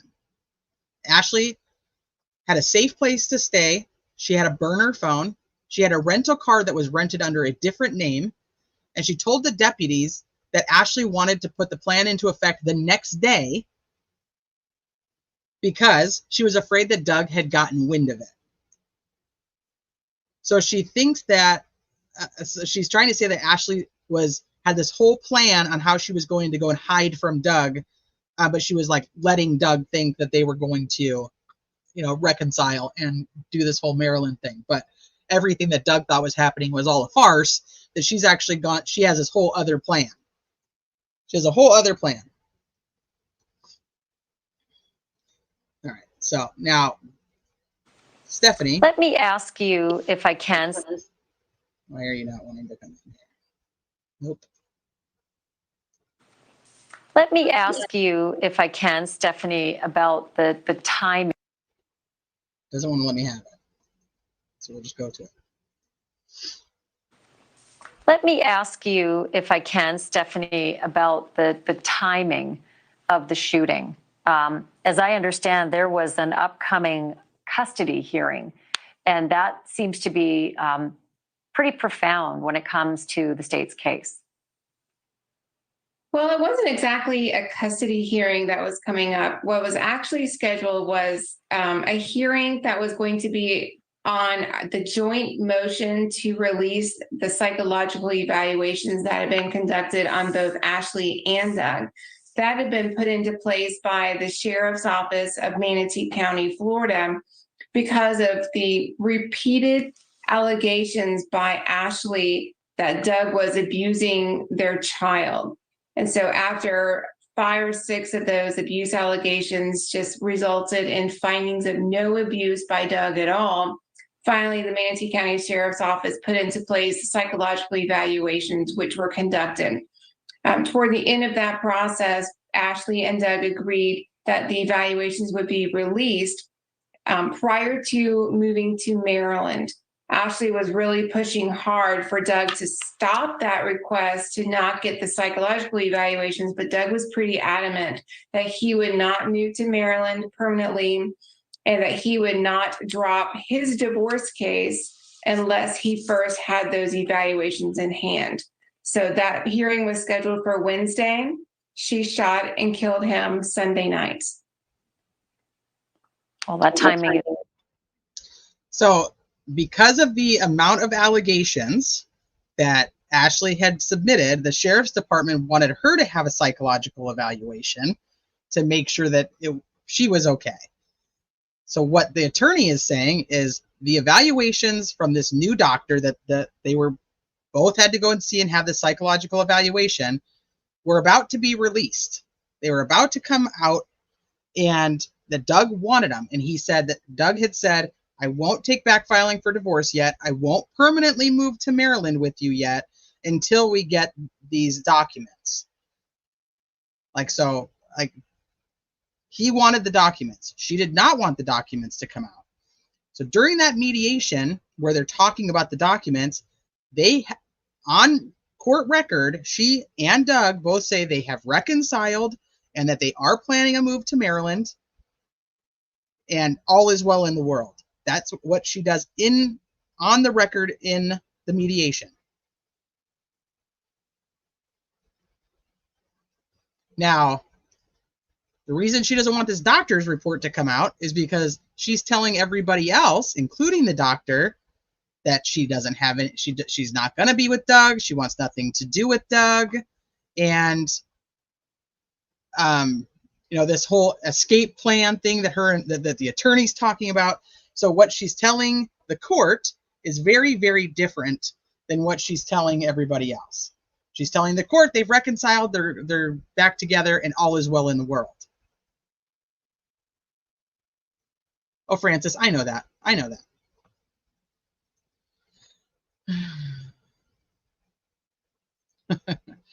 This right here, this is Stephanie. She was Doug's family court attorney. So we saw her take the stand in a pre-trial hearing for the second degree murder charges, the trial that's about to happen. So she's now a witness instead of the attorney, obviously. Yeah, Ashley Benefield talking about Ashley Benefield. Yes. So I told you guys that Doug's cousin Tommy is pretty integral in the entire thing. He testifies at some of the pretrial hearings. He's done quite a few interviews with Vinny, with Ashley Benefield, and so this is Tommy Benefield over here. So I'm gonna let him talk. He only gets to talk for like a minute because then it cuts off. Is, without question, it certainly makes it sound more curious. Tommy, it's just sort of incredible when you hear about people who meet and are married within days. In this case, inside of 2 weeks. What went wrong, and how quickly did things go wrong between Doug and Ashley? Well, we've learned a lot about how it started even before they met in person, before the second meeting, and before the third day they were together getting married. We know now that Ashley researched him for the meeting that they did have. She began texting him well before that. Thank you for watching. So that is what I told you guys earlier. The family believes that she was researching him. He says before the meeting, I think they call it a date, but he won't call it that. But that she was researching him to find out more about him and what he liked and what he didn't like and so on and so forth, so that she could, essentially. Did she target him for money? That's the thing. Did she target him to have the baby? Some people think she just wanted the baby. She states that she wants custody of the baby and just wants to raise the daughter with her mom. Okay, I guess so. We're not done yet. It's just crazy. I feel like I missed a video that I put in here, and I don't know where it is. I feel like there's another video I wanted to play for you guys, but okay. So he passes away on September 27th, and after reviewing the scene multiple times, law enforcement determines that it was not self-defense, and they arrest Ashley on November 4th of 2020 for second-degree murder. She gets a $100,000 bond, and within a couple weeks, she posts it and is out with an ankle monitor. She, at this time, because they had sold that house they were living in, they now live somewhere else. She still lives with her mother. Her mother has legal responsibility for the daughter, I believe. She's out on bond, awaiting trial. She goes out, spends all her days with her daughter, whatnot, and she's a couple times has gotten, what do they call them, like the restrictions removed so she could go to Disneyland or Disney World with her daughter for her daughter's birthday. The court approved that. So that she could go to Maryland. I think it was for her cousin's wedding. Court approved that. So, yeah. So she's been out on bond. But let me go pull up this now.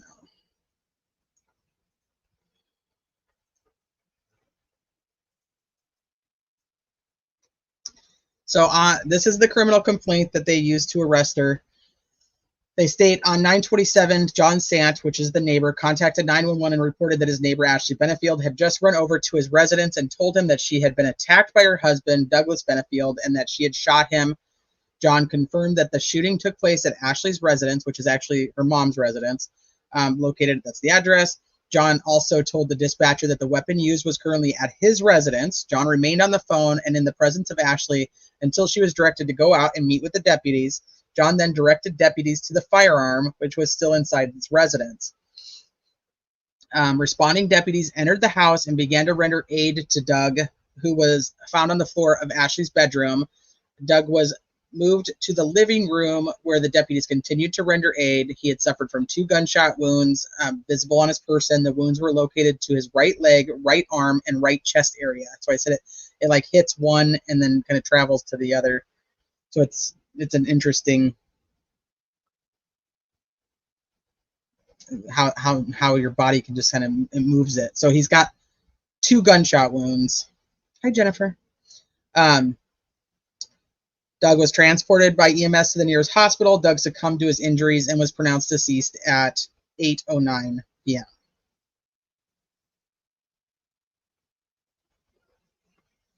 A search warrant was obtained for the residence, and during the execution, now this is where things get kind of wonky. So remember, they're moving to Maryland. He's packing up the U-Haul, and the house is essentially empty. He's putting one of the last boxes into the U-Haul. There's not really anything left in the house. There's nothing there.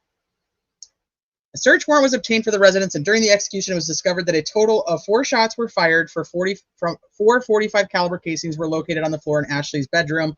A loose projectile was also found on the floor, and 2 more were found embedded in the walls of the residence. Ashley was transported by patrol for an interview. Prior to her arrival, Ashley's legal counsel had already arrived, and Ashley's counsel advised that she did not wish to make a statement at this time.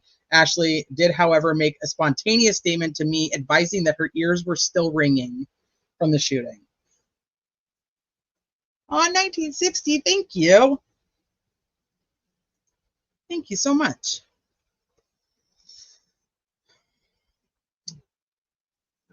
Ashley was shown to the interview room so that she could confer with her counsel. As we walked to the interview room, I did not observe Ashley to have any injuries, nor did I observe any ripped, torn, or stretched out clothing. A search warrant was obtained for photographs as well as DNA from Ashley's person. I reviewed the photographs and spoke with the crime scene technician. No injuries aside from a minor scratch on her right side were visible, and the scratch appeared to be old and very minor. See, honest question. I never ask you straight questions. What do you feel the impact on humanity the internet has? Do you think humanity has degraded from a crime aspect from the web? I do, absolutely. Especially in circumstances where people can type and not have to actually, you don't get to hear any, how does Bob like to say it, tone or tenor? You know, I think that it does. It absolutely does. And then when it comes to just, not even just the internet, but just any type of media sources, there's so much to not be trusted. I think that it absolutely does. I think it's impacted humanity because people feel like they can do and say a lot more than they ever could before. Let me see.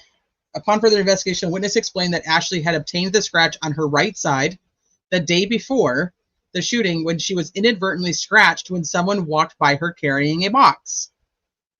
So now the scratch that she's saying that he shoved the box into her, somebody else is testifying or making a statement that they know that the box was actually, she got a scratch from the box the day before. Let me see. So Travis says, so in self-defense cases, the issue isn't whether the defendant killed the deceased, it's whether the killing was legally justified. Everyone who watches this trial should have a copy of the 2 Florida stats. Agreed. I think that's fair. Douglas was found to have been shot twice. One of the rounds entered the outside of his right leg and exited the inside of his right leg. Remember, he's supposed to be coming at her, but he said, she tries to say like he took some type of like martial arts stance as he was coming to her.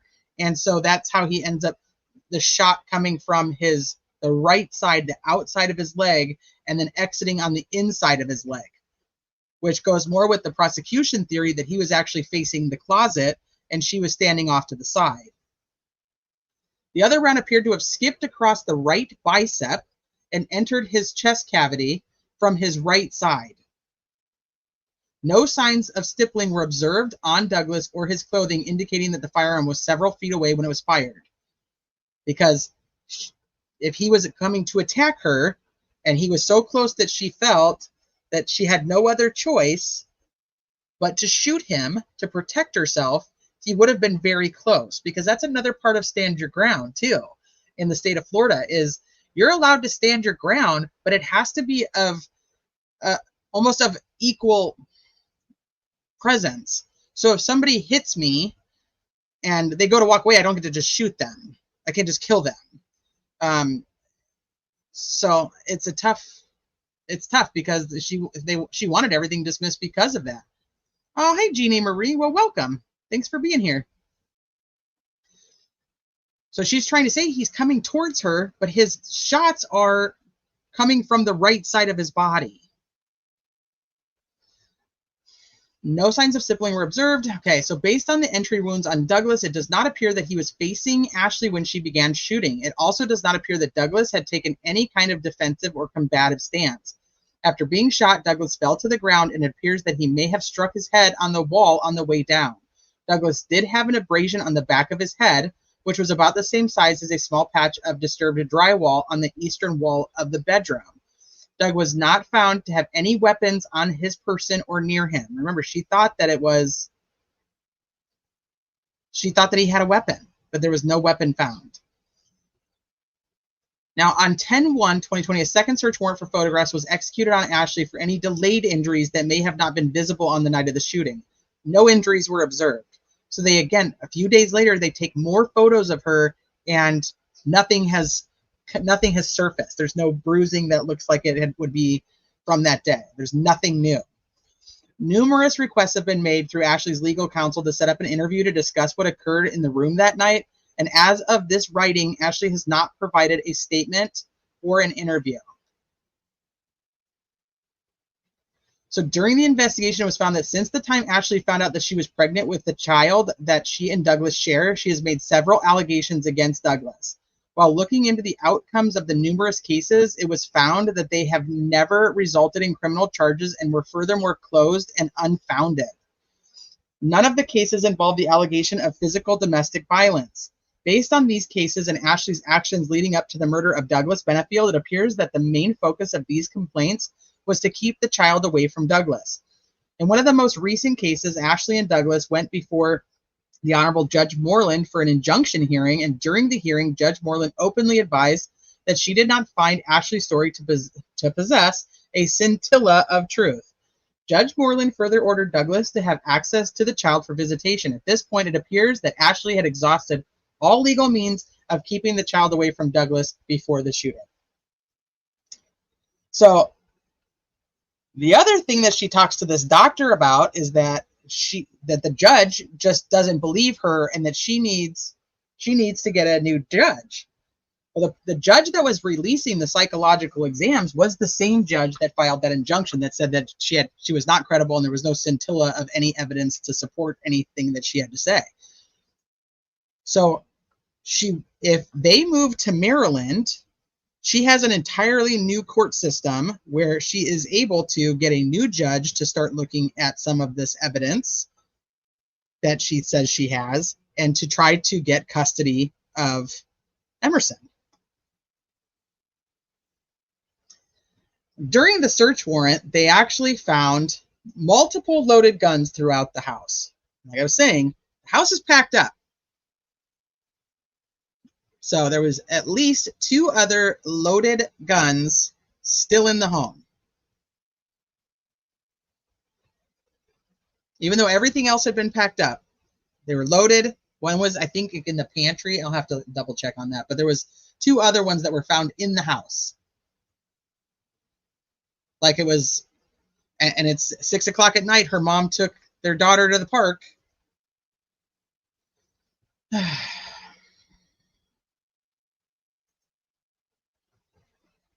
Mm. So her team, her defense attorney files for a stand your ground. They want the case dismissed based on stand your ground. It was self-defense. And so a 2-day hearing takes place in July of 2023. And stand your ground, I put the stand your ground law on here that was passed in 2005. It allows people to use deadly force without retreating if they are lawfully present and perceive an imminent threat. The law applies to situations where the person is attacked in a place where they have a right to be and is not engaged in unlawful activity. The person must reasonably believe that using deadly force is necessary to prevent death or great bodily harm to themselves or others, or to prevent a forcible felony. However, the law cannot be invoked by aggressors during the commission of a crime or against law enforcement. I'm Benny Politan. Great to have you with us here. But is claiming stand your ground, herself, or she was across the street with a gun in hand yelling for help. So they had to piece together what they observed at the scene. They took photos of the bedroom where he was shot. They tried to piece together the bullet trajectories based on bullet holes in the wall. They took photos of Ashley and any potential scratches or bruises she may have had on her at the time. But investigators soon learned, and based on Doug's injuries. Okay, so this is interesting what they end up going into here. So I'm going to just let this play. I'm going to run to the restroom, so I'll be right back. But I'm going to let this one play. That he was shot from a distance and from an angle that didn't seem as though he would have been on the attack. In fact, prosecutors called the medical examiner who conducted the autopsy on Doug Benefield to talk about the fatal wound and the path the bullets took. Let's watch. This wound traversed the leg in an upward angle from the back toward the front and also from the left toward the right. I wanted to ask you a question about the chest wound. What organs did it hit, or what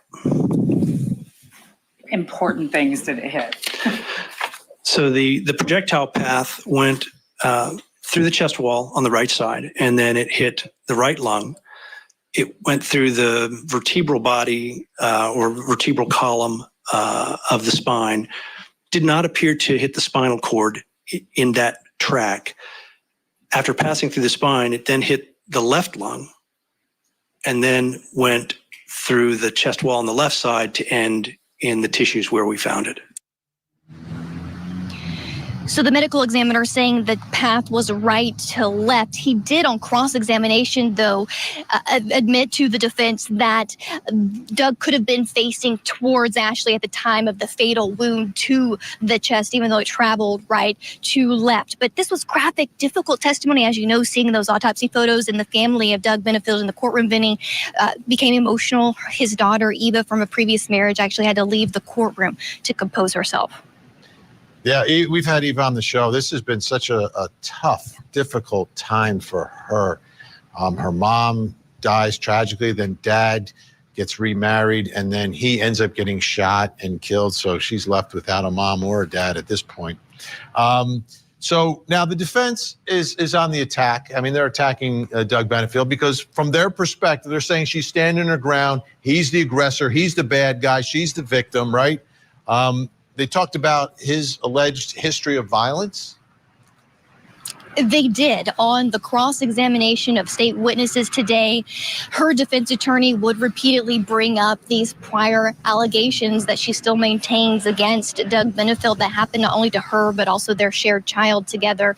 So in this motion I keep referring to, because again, tomorrow we will hear the defense call witnesses, Vinny, but in the motion that led to this hearing, here's the specific allegations that she does still make against Doug Benefield. She describes at one time he fired a handgun into the ceiling of their kitchen in an effort to intimidate her during a fight. He threw a loaded gun at her at another time. He also punched their dog in the face hard enough to render the dog unconscious. She also says he regularly, Doug, carried a loaded concealed firearm. She did too. He also unlawfully placed a tracker on her car, she says, and that she observed him tailing her. He actually was caught. There is a police report by a neighbor catching him peering into her window. He also punched holes in the wall of their home during a fight.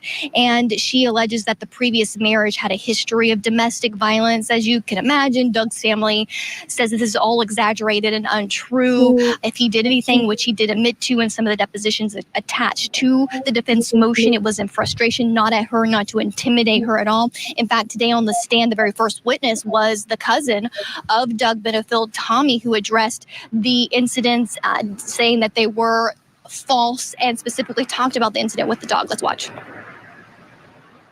Big dog, big nails, jumped up in his lap, and he was frustrated, and it hurt. Aggressively pushed is one way, is what he told me. Okay. He admitted that was more than he wanted to do to the dog, but it was due to his frustration at the time. He pushed the dog off of his lap because it was cutting into his legs. So at no time did he say he punched a dog? No, ma'am. At no time did he say that the dog went unconscious? No, ma'am. So, Tommy, a way to get in Doug's, who can't be here, obviously, his words, his version of the story, and through his testimony. But the defense is hoping, Vinny, that the judge sees these prior alleged incidents of violence as a consideration into what was going on in Ashley Benefield's mind at the time she pulled the trigger. And again, this is coming up through cross-examination, but if you want to convince a judge or a jury about what Doug Benefield was doing and what he did that night, I mean, she's the one that's got to get up on the stand and say that. And then it'll come back to her credibility. Like they're attacking him. I mean, it's part of their case. He's not here to defend himself. He's got his cousin and maybe someone else, but it's again, it's a challenge for prosecutors. It's really a challenge for prosecutors in these types of cases. So these two had a bitter battle in family court, and that came up today, didn't it? Okay, we've already listened to that one, so I'm not gonna go back through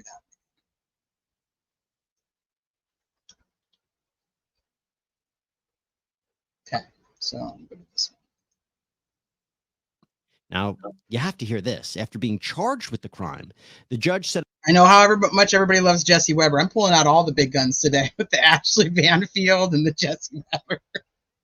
But it's not him that I want you to listen to. It's the doctor that comes up. a bond of $100,000. And Ashley was Epstein. Professor Epstein is the Edward D. Allbaum Professor of Law and Director of Advocacy Programs at Temple University Beasley School of Law. And he joins us now. Professor, so good to see you. Thanks for taking the time. Thank you for having me. Let's get into the law. Let's start there. So Ashley Benefield was in court for a pretrial hearing, and it is centered upon the stand your ground defense in Florida. Let's start there. What is a stand your ground hearing? What does stand your ground law mean? So stand your ground is a form of self-defense. In many states, there's what's called a duty to retreat. Even if I am in fear of you, let's say you have a knife, if I can back away safely, I have to do that. I can't stand my ground and then use deadly force. Florida and other states have a stand your ground law, which is even if I could avoid the problem completely, if I am legally where I am, I went to the corner to buy a newspaper and you're coming at me, and I could turn around, I can stand my ground, and then, and the terms are, if I am in fear of imminent death or imminent great bodily harm, I may use deadly force. If she can convince a judge that this was stand your ground and it applies, what does that mean? The case is over? Florida has what's called an immunity provision. You are immune, protected from prosecution. It's going to be a little weird with can she convince the judge, because the law is actually so protective of the person who claims self-defense that if she raises what's called a prima facie case, an on the surface of it claim this was self-defense, the government has to prove that it wasn't self-defense, not beyond a reasonable doubt, but by the very high level of what's called clear and convincing evidence. So she doesn't have to prove much. She has to make what I'd call, and forgive me if this is legal jargon a little, a colorable, a facially plausible claim. I was in fear, and I'm going again, of imminent, meaning in that moment, death, or imminent great bodily harm. Now, let's be clear. Even if she's to lose this hearing, and by that I mean this case progresses to a trial, she can still assert a self-defense argument in front of a jury. How is that going to look different than arguing stand your ground? I think part of it is still arguing stand your ground, but she'll be arguing it to a jury, not to the judge here. It's almost a two bites at the apple approach. I think the idea here is that Florida says we're so protective of people's right to self-defense. We don't want the expense of a trial. We don't want the months and months of agony of waiting for a trial. We're going to let a judge do an early review. That's my lay explanation of what an immunity hearing is. Let's get rid of the case if she is really immune, but she always has the right to ask a jury, even if the judge says, I don't buy it. Well, now let's get into some of the details that might help or not help a self-defense or stand your ground claim. So according to court documents, Ashley apparently tried to do everything she could to keep Doug away from their baby. She even filed domestic violence claims in court. Supposedly, Doug had once fired a gun into the ceiling during an argument with Ashley. I believe it was like right before their wedding. She claims that Doug tried to poison her at one point. So if these domestic claims are true, if Doug was in fact abusive to Ashley, how does that factor into the case and maybe ultimately the judge or the jury's decision? Okay. When we are deciding if a person acted in self-defense, part of it is objective. Look at the facts neutrally. Part of it is subjective. What's reasonably in her mind? Well, if my spouse, and I'm not saying he did this, but if my spouse had shot a gun in front of me, I think another one was like punched the dog in the face. We'll put aside the poison thing. That says, that explains why I could be fearful of him, so that on that night in that house, when he came at me and pushed me and smacked me with a box and took his fist like that towards my head, it wasn't those acts in isolation, but in a context of a history.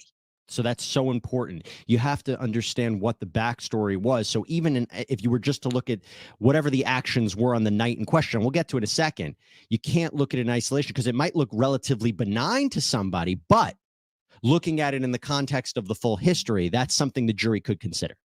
So that's the most interesting part of this to me, is because, so the stand your ground hearing is to just get everything thrown out. It's, you know, she was stand your ground and dismiss the charges against her.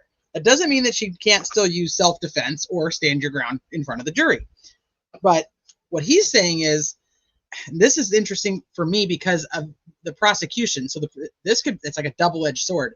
The prosecution wants to use all of the information from the prior years of family court to show that her motive, essentially, is to keep him away from their daughter. That's what, you know, she made up all these claims. She lies. She's been found not credible in Florida courts, so on and so forth. So the prosecution wants to be able to use that to their benefit and show this is why she did it. Her whole plan was to always try to keep the daughter away and raise the daughter with her mom and not with her husband. But then it could backfire because, like he's saying, is the jury then could say, wait, even if he made like a weird move that she thought was going to be to hurt her, because of their entire history and everything that she felt, and nobody ever believed her, she thought, I'm going to end up dead and nobody's going to believe me. And nobody's going to think that he did it because nobody ever believed me. And this is it for me. So if they take the totality of everything that's happened over those years and they think in her mind, it's not just this one incident where he makes some weird move towards her and she's saying that he shoves a box to her, at her, and then he's got some martial arts stance that he's taking to bring her down. If her mindset is all the years of this abuse that she's gone through, she thinks that he's going to kill her, then is she defending herself? Is it self-defense?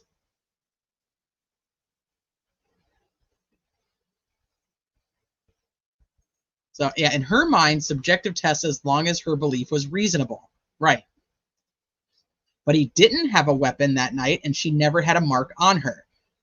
Well, so she has the couple of marks that her attorney now says are from that night, but then the prosecution says they have a witness who says, no, we know that she actually got those scratches the day before when she did actually get hit by a box. So she's saying it's from a box, but it's not from him in a box. Hi, with all. A guy in my county shot an officer who was serving a warrant in plain clothes. Wasn't charged because of stand your ground law here.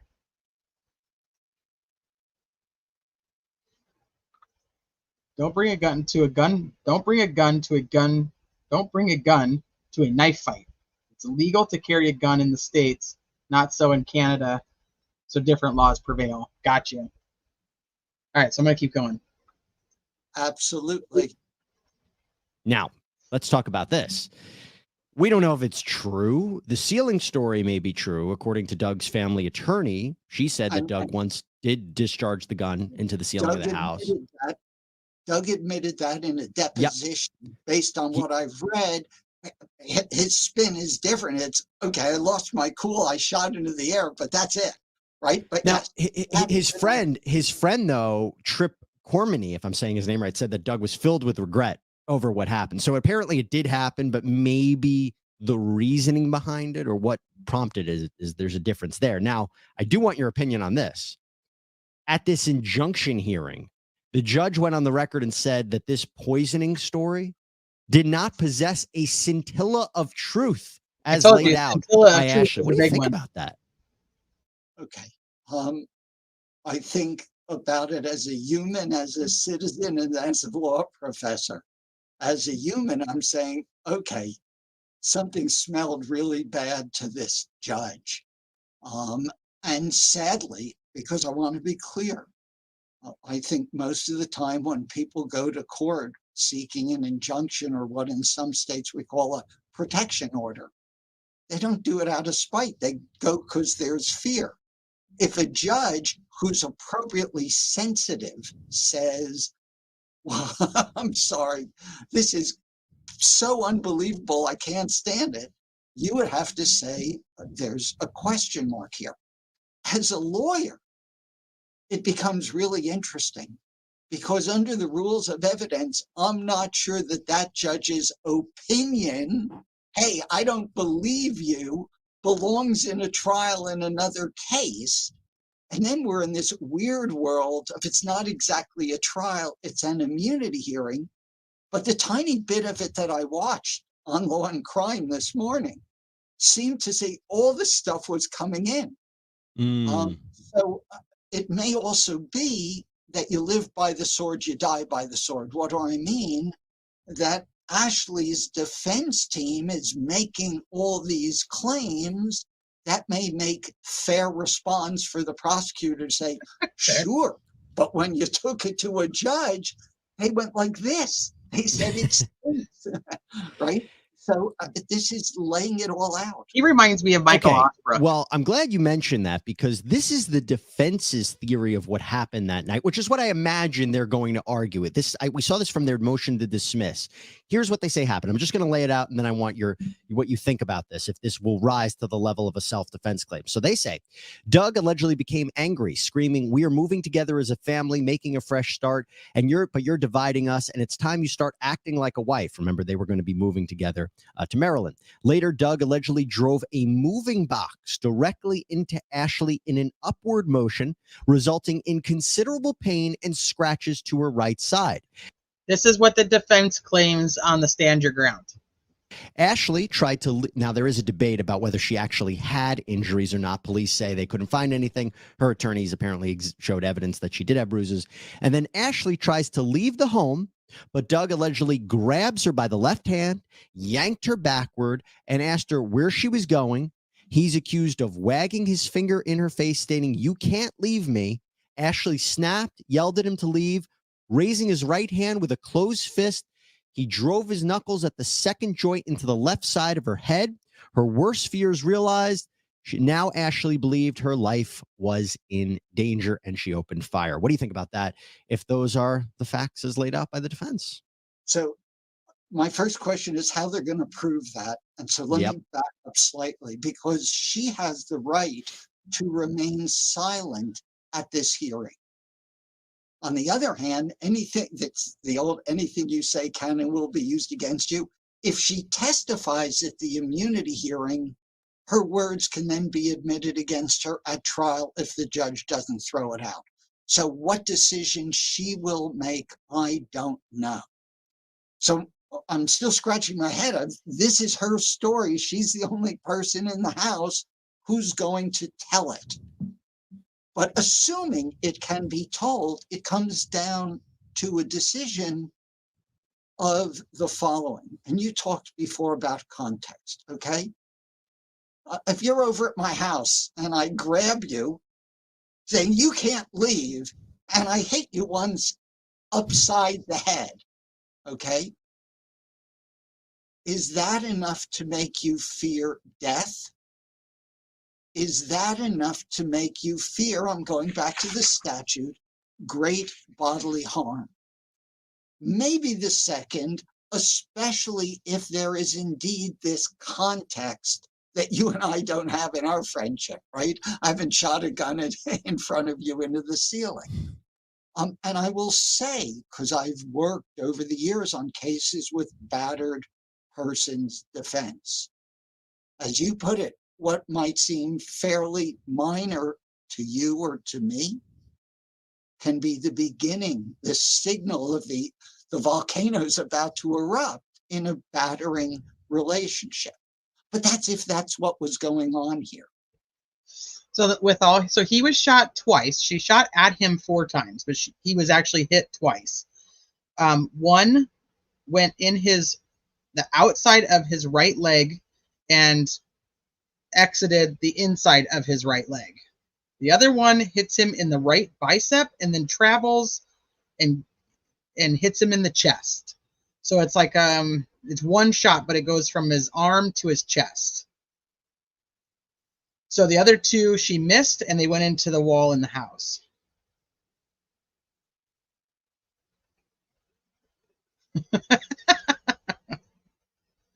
It is. No, right side. Off from the right, both from the right. Right bicep into the chest, right outside of right leg through inside of right leg. So from the right. But she's saying the reason, or her defense team is saying that the reason it's like that is because he was in some type of martial arts stance coming to attack her. I don't know, Travis. I think a lot of women can see another woman if they're being manipulative. So I don't know. That's a tough one. She's pretty. I don't know how many men do you want on there. Yeah. I think some of the problems that her case faces are, number one, this whole dispute I have a box banged into my side. Well, the police photo shows a day or two old scratch on her. And there's somebody who said, oh, she got that a day or two earlier. There's a picture of a black eye, but I can't tell when it's from. So I don't know what that means. I found it interesting. I'm not sure this is admissible, that by the time the police got there that night, her lawyer was on the scene. And of course, she's not talking to anybody. Who called the lawyer? How quickly? What was going on there? I'm not sure what inference, good, bad, or neutral, should be drawn from that. And then, if she doesn't have bruises corroborating this, then the question is, does that story ring true? If it does, I think a judge could give her the benefit of fear of great bodily harm. I'm not sure they have to. And the government's job here is going to say, wait a minute, take a look where the guy is shot. And please help me out here. But my memory from reading all the news reports is he shot leg and sort of in the side as if turning away from her. That's my next point. So first, you make a great point that either a judge or a jury is going to have to accept the facts laid out by the defense. And then if they accept those facts, determine whether or not it amounts to a self-defense claim. But you mentioned where he was shot and how many times he was shot. This I find to be the central question. She fired 4 shots. 2 of them hit him. One went through his right leg from the side and the other through the side of his ribs. The prosecution is claiming that he wasn't facing Ashley when she shot him. So that, with all, I guess I could have just kept playing the video and it would have answered the question for me. that's a really important point, that if she shot him in the back or while he was turned away, how on earth can you claim self-defense unless, of course, he was turning to grab something or he was turning to roundhouse and punch her? That's the only thing that makes sense to me, Professor. And so that's the whole issue. You're exactly right. If we only took where the bullet entered in isolation, that raises a great concern. It's not, I am shooting as they're coming right at me, right? Dead on in the chest. Okay. There's some turning. I would be very curious to have an independent forensic expert or a forensic pathologist say, what are the different positions a body could be in? Number 2, I can be swinging at you and turn sideways slightly, right, before I'm going to swing again. So I'm not sure how. See, but then he would have to be swinging with his, I mean, is the swing already gone through? I mean, because she's hitting him from the right side. We have focus grouped on this in a couple of cases. Really? How much you can read into that, although it certainly isn't the most helpful fact for her. We're in this closed house, right? Close quarters. But she sure cannot say he was coming at me with the sledgehammer over his head. She said he postured like a mixed martial artist, basically claiming that was why he was shot in the side of the body. And then there was something I read in one of the reports where the government is claiming that the position is inconsistent with some sort of aggressive or menacing attitude. Again, when I read things like that, my general reaction is, wait a minute. There are too many ways a body can move, and I would like to see some martial artist move in 20 positions, and we keep shooting them with a paint gun, right? Something to, I'm not convinced of that unless I really learn the credentials of the person who's saying that and whether they actually tested it. It's easy for me to say, oh, that's inconsistent. But have you tried standing that way? Have you tried standing that way and measured? So, Professor, before we let you go, I want to ask you real quick. We have about a minute left. She's charged with second-degree murder, not first-degree murder. I mean, I don't think this is, they're arguing it was premeditated or deliberated upon or planned. But could one of her best strategies be if she can't get this a not guilty verdict, if this goes to a trial, to maybe get it reduced to manslaughter? Is that a possibility? So forgive me, I didn't research Florida law on that, but in many No worries. states, there's something we called imperfect self-defense. And that often reduces murder to manslaughter, where we're saying you didn't go in with a cruelness and evil disposition, but you misassessed the circumstances. You over-responded, but you're not malicious. So here's what would happen real quick. Her lawyers, assuming this went to trial, would have to make a decision or two. One is, do they ask the judge, when you charge the jury, do you make sure to include that lesser charge?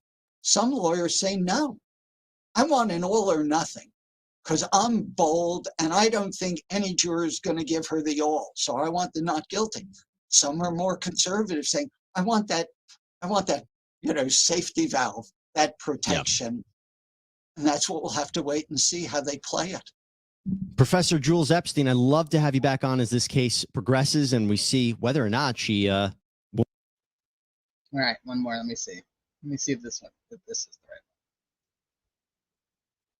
one. Hey, Tia. Okay, we're not going to listen to this whole thing, but there's a couple things right at the beginning that I want you guys get a little bit more familiar with. This is the judge, Judge White. The prosecutor is Susan O'Donnell, and then her attorney over here. Shit, why did I just blank on his name? Neil Taylor. Like I just totally blanked on his name. So he is on his own, and he wants he wants to have a paralegal, and you guys, his name is Jack O'Keefe. He wants him to be able to sit at the lawyer's table, at the defendant's table with him throughout the trial, because he's like his right-hand man. Well, the judges denied that and said, no, he cannot. He's not a lawyer. He cannot sit at the table, but he can sit behind you. That's one of the issues that the defense now has.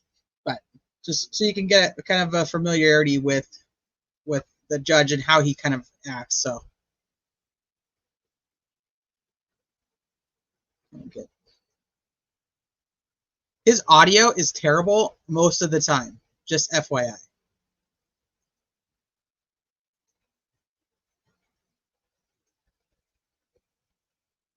I'm like, okay.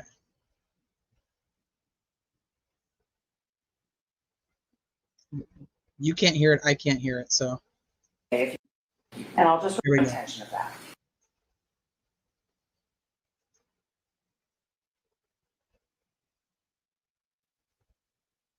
Let me see. Does anyone know when she started having supporters protesting? More recently. They're very recent. They're now the purple people. So Karen Reed had the pink people, and Ashley Benefield has the purple people. Well, we'll get to them in a minute.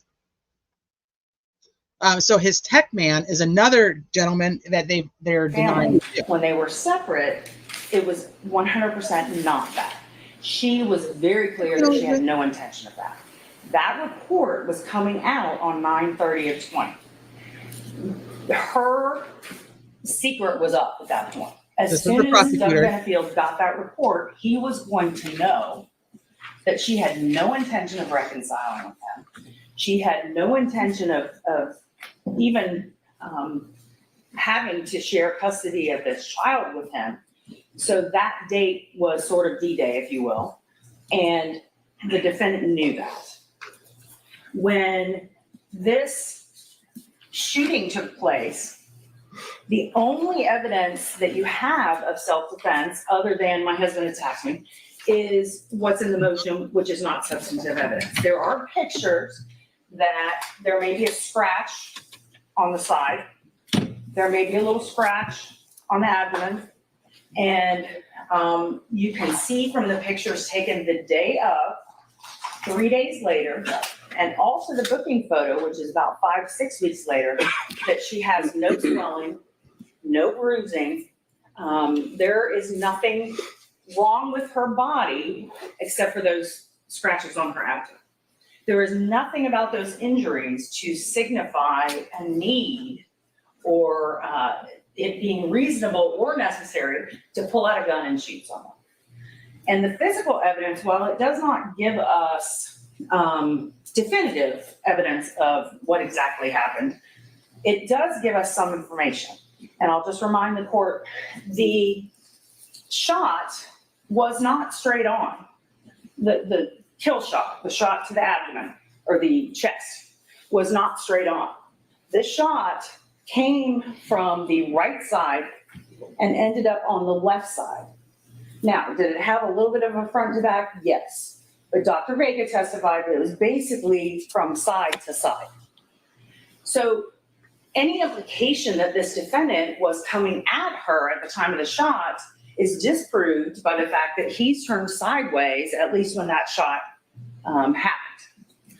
Then you have the shot to the leg, which is it is the right leg from the back calf out the knee, or right below the knee, on the outer side of the leg, at an angle that he would either have to be falling backwards, and the way Dr. Vega explained it, he would have to fall backwards, and basically his feet would have to be at the level of his face for that shot, if someone were standing, for that shot to have gotten that trajectory, that path, he would have had to have fallen and his feet slipped up in the air. And that is just not reasonable that someone would fall that way. What is more reasonable is that he had turned and was beginning to run, and the calf was up this way when the shot was fired. So there is no evidence of what danger there was. There is no evidence that there was any necessity to use deadly force. We have no substantive evidence of any of that.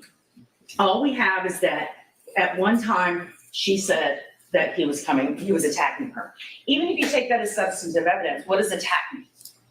Does attack mean push? Does that warrant a shot? Does attack mean, elbow? Does that warrant a shot with a .45? No. The court has none of that information that would justify use of deadly force.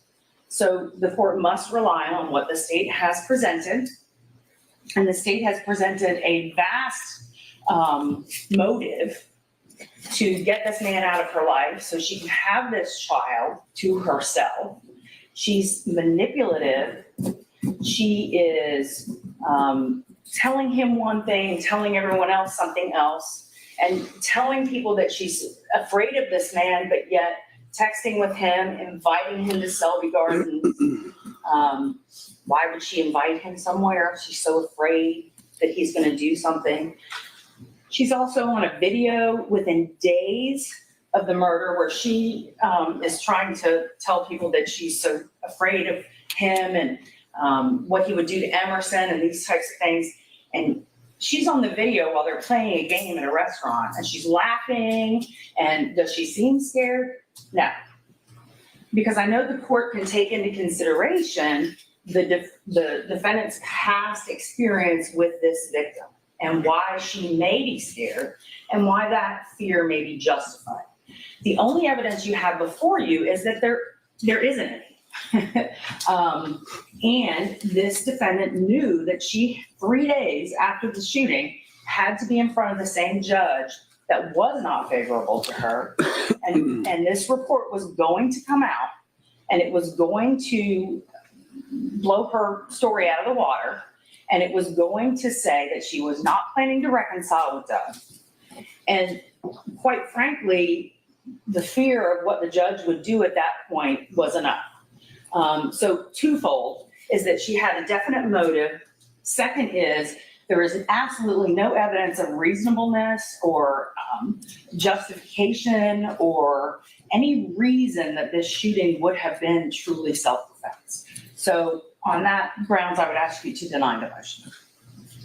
All right, Mr. Taylor, before I get started. Their audio, not mine. Whenever you rested, was just to clarify, Ms. Benefield, I do need to have a little bit of a conversation with you. So if you'd raise your right hand, do you swear or affirm to tell the truth, the whole truth, and nothing but the truth? I do, so. All right. Most Ma'am, you can attorneys are remain saying seated. that, Travis. Do you understand that in this hearing, you have the right to testify, you have the right not to testify, you do have the right to This is still for the stand your ground hearing, remember. remain silent? Do you understand?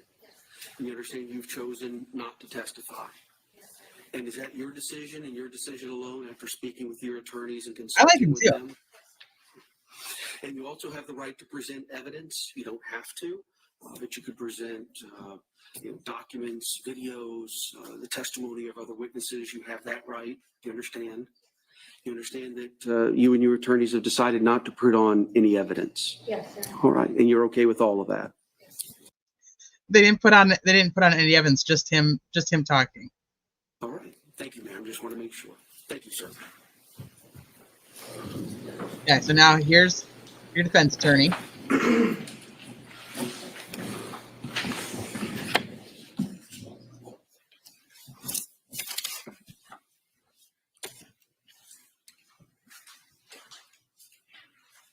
Your Honor, good morning. So I'd like to start, if I could, with the statute's elements, the stand your ground statute. Specifically, Your Honor, I'm referring to Let me speed him up. 776. It's audio though, so it kind of goes light and then it comes back. Use of threat, use of force, and defensive person. Subsection 2. It's got basically 3 elements, Judge White. The individual claiming the stand your ground needs to be in a place where they have a right to be. This was Ms. Benefield's home. The second element is that the individual claiming the stand your ground defense needs to have not been involved in criminal wrongdoing. Ms. Benefield was not. And the third element, Your Honor, is that the individual seeking immunity under the statute needs to have felt that under the circumstances as they perceived them at that time, that the use of deadly force was justified for fear of great bodily harm or death. We have filed the stand your ground motion and made averments therein. Specifically, Your Honor, as to the facts that Ms. Benefield knew about Douglas Benefield at the day and time of this shooting. They are, beginning on the first page of our motion, that he fired a handgun into the ceiling to intimidate her from speaking any further, that he threw a loaded gun at her, that he punched their dog in the face hard enough to render the dog unconscious, that he regularly carried a loaded concealed firearm, that he unlawfully placed a tracker on her car, and Ms. Benefield frequently observed him tailing her car, that he was caught by a neighbor at night standing in her backyard and peering into Ms. Benefield's home. And they have the affidavit from the neighbor who says that the neighbor did see Doug standing in the backyard looking in the windows. That he punched numerous holes in the walls of their home, and that his previous marriage had a history of domestic violence. Now, so she's the only one who says that there was a history of domestic violence. Nobody in his family obviously says that. The daughter does not say that. He pulls out a text message, and I do have a screenshot of a text message. He doesn't read the one that I have, but I have wondered if it was from Renee, because it isn't the same. It isn't in the same context of how him and Ashley normally texted. But since I don't know who it was, I didn't put it in the presentation. But it does talk about something like that. So she says that there's text messages, and he's going to read one of them that Renee. That are between Renee and Doug. again, this is what Ms. Benefield knew and believed on that day. And this has never been addressed in this hearing. It's been ignored. Now, I understand why it's been ignored. Ms. O'Donnell's competitive. She's a good lawyer. She's presented what she could. She doesn't have any evidence to rebut this. But, again, as far as Ms. Benefield's belief and understanding on that day, we attach to our exhibits Mr. Benefield's own admissions about not only firing the gun in the house, but I think it's, again, because it runs to what Ms. Benefield believed and knew at that time, this is the individual she was married to. In his deposition under oath, which we attached to exhibit number 1, Your Honor, which was taken on July 17, 2018. Did this come out in the hearing? Well, I think that's one of the issues that we kind of discussed yesterday, whether the motion and its appendix or its appendices are substantive evidence. Again, this is what Ms. Benefield knew, though. And the standard is what she knew on the day this happened. Okay, so whether it's substantive evidence, Your Honor, or procedural default, this goes to what Ms. Benefield knew and believed on that day. I understand. I think the defense position is that it's substantive evidence. The state's position it isn't. So, absolutely. You were the one, you were the one reading from page 64. You were the one that threw the gun against the wall, correct? Absolutely. And I admitted to that. Question, you were the one that pulled the gun out of the sleeve and discharged it. Absolutely. And I admitted it. But you think that it was her fault? Answer, absolutely. And she should have stopped when you told her to, correct? Any one of the 100 times I asked her to. Again, on page 67. He says, absolutely, it's her fault that I did all this. I can't believe that's not what was going on in my head. My head was pure expression of frustration. Question, do you see where it says right here in your own document that's now part of Exhibit 3, I threw it to make her shut up. Do you see you wrote that? Answer, yes. This is your writing. Answer, Question, yes. Answer, yes.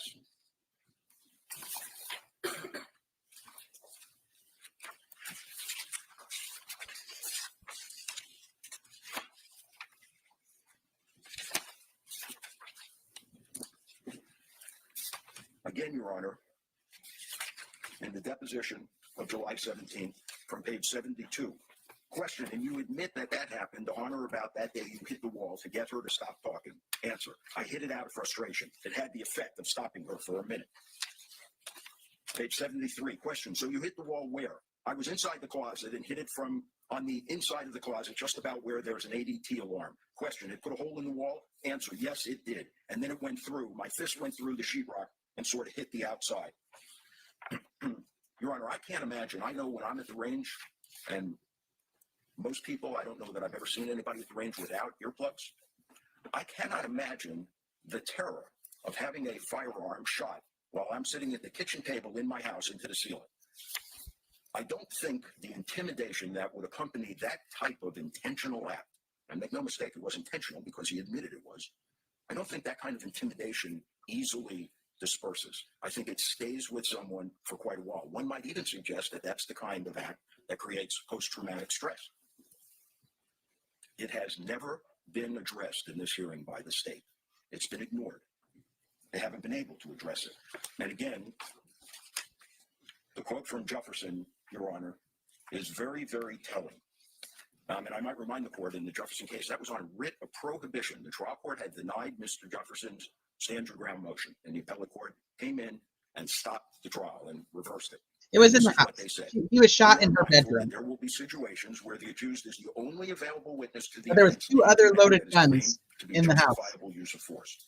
This may result in great difficulty for the state to overcome the accused's prima facie claim by clear and convincing evidence. But our result here is mandated by the text of 776-032, subsection 4. All right, I think I probably ended here. So what we also know from both the Jefferson case, Judge White, and the Riggins case. I'm going to stop this one right here.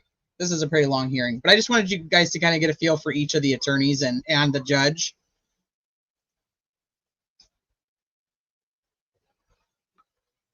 Okay, so ultimately comes back and the judge says, nope, we're gonna go ahead and deny that,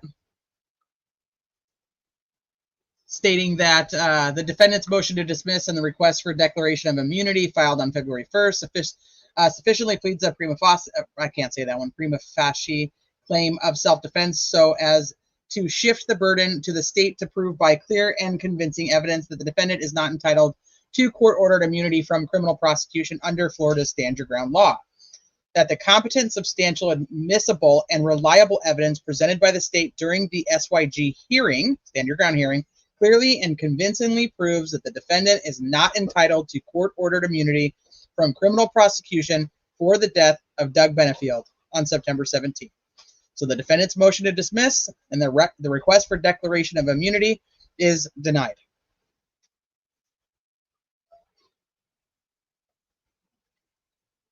Let me see.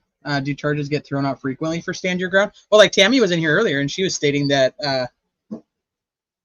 she knows of a case where an officer was killed.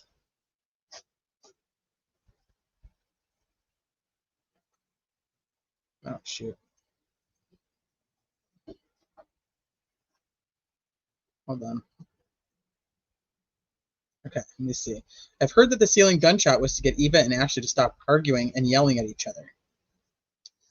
He says it was that they were in the middle of a fight over Eva because Ashley had gone and read Eva's journal and read all the reasons that that Eva didn't like her, and so they were fighting about Eva. And in the messages, Doug says it's like it's always a constant fight about Eva this and Eva that. And some people think that she was jealous of the attention that he gave to Eva, or allowing her to even get away with certain things because of the fact that her mom had died. So, all right. So now Eva, this is the first time that Eva has seen her since everything happened. It was difficult at first to be in the courtroom when I hate that it won't let me do that. Here, so this is what Eva has to say. It was difficult at first to be in the courtroom when I first saw Ashley walking in. It was kind of a shock because I hadn't seen her since before she killed my dad. After a little bit, though, it just sadness turned into anger. So the later the day went on, I just kind of wanted to see justice. It's angering, to say the least, just because I do know that they're not true, and I know that she is lying. But I do think that a lot of people, hopefully including the judge, will see that she's lying. I have a hard time vocalizing my feelings, and so I was really able to do that with ease with him. So I miss having someone that I could call and talk to and talk through different things. And this being the most difficult thing I've ever gone through, I wish I had him here right now, but got to go through it to help him. What do you want the world to know about him? How caring he was and how giving he was. He was so gentle and so loving, and he would give you his last shirt off of his back if you needed it. And, it saddens me to think about him helpless, and that's why I'm here to help him now. I don't really know why. I think that my dad he really wanted to help Ashley, and that's why he stuck with her so long. There was even times where he questioned it privately with me, and I said, no, I think you need to see it through. And I regret saying that now, but I think that everyone told him at one point, you need to leave her. And he heard it and acknowledged it, but he was just so determined to help her. And that's one of the reasons. And I also think that she wasn't doing him any justice by egging him on the entire time. She was lying, say that she wanted to reconcile, that she wanted to see their marriage and flourish and them be a happy couple raising their kid together and moving. And then she would say that to him and then go and file another accusation in court. And so she kept repeatedly doing that. And those are the two reasons I think that this is the outcome. Have you ever been able to meet your half-sister? I did twice. Yeah. Can you tell us anything about her? Eva is his son is Doug's daughter, with his second wife, Renee, who passed away in 2015.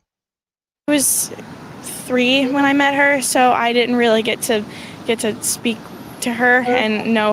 She wasn't that old yet, though, when they actually her. It was very briefly, and then I also, when I met her, Ashley had pulled me aside both times and told me that my dad tried to kill my mom and he was out to kill us all, so it kind of dampened the mood when I was meeting her. I can kind of tell that she's fearful because I know that she's lying, and I'm not scared to share the truth, and it really makes me angry to hear those things because she accused my dad of killing my mom. I was the one that found her. Ashley knew that, and she tried to create a relationship with me in the beginning, saying that she knew what it was like to grow up without a parent. So the fact that she's now making me grow up without both parents, and then she's also taking away her own daughter's father, it's just kind of up. I had to leave the courtroom because I saw pictures of my dad's autopsy, and I think it just really in my brain solidified that he's actually gone. And the pictures that I saw of him on the screen were a little dehumanizing. It was just a body, and it wasn't my dad. And to see him in that state when the biggest trigger for me is thinking about him lying there helpless, bleeding out, while Ashley's just standing around doing absolutely nothing. And then her lying about why she shot him in the first place. All of those things combined just hits home with me. I think there was not really a whole lot of evidence I knew in the beginning that pointed towards first degree, but after hearing there was multiple loaded guns throughout the house, it kind of points towards premeditation in my mind. Long term, I hope that, well, she goes to jail. That's my first hope. My second hope is that I can take something from this and turn it into something positive, whether it be helping other people going through similar situations, or maybe working with a foundation that helps both men and women in domestic violence situations, because she claims that she was abused. She made it harder for actual women who are actually being abused to get help. And then she's also making it harder for men to be able to speak out if they're being manipulated. I think it's a little scary. I think that she's capable of killing more people if she's capable of killing one and having no remorse. I follow you on TikTok. How has that kind of platform kind of helped you tell the story? It's helped me joke about it. I have like a weird way of making dark humor jokes, and I think that it helps other people know that it's okay to make light of situations, even if they're really tough. And I think that it also helps other people get through their tough situations.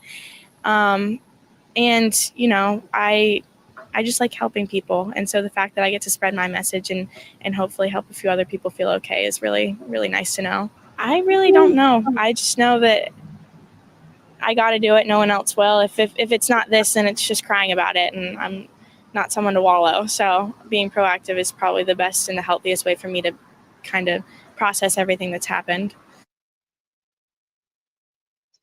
So she says, hold on. I mean, actually, I'll go to it instead of telling them.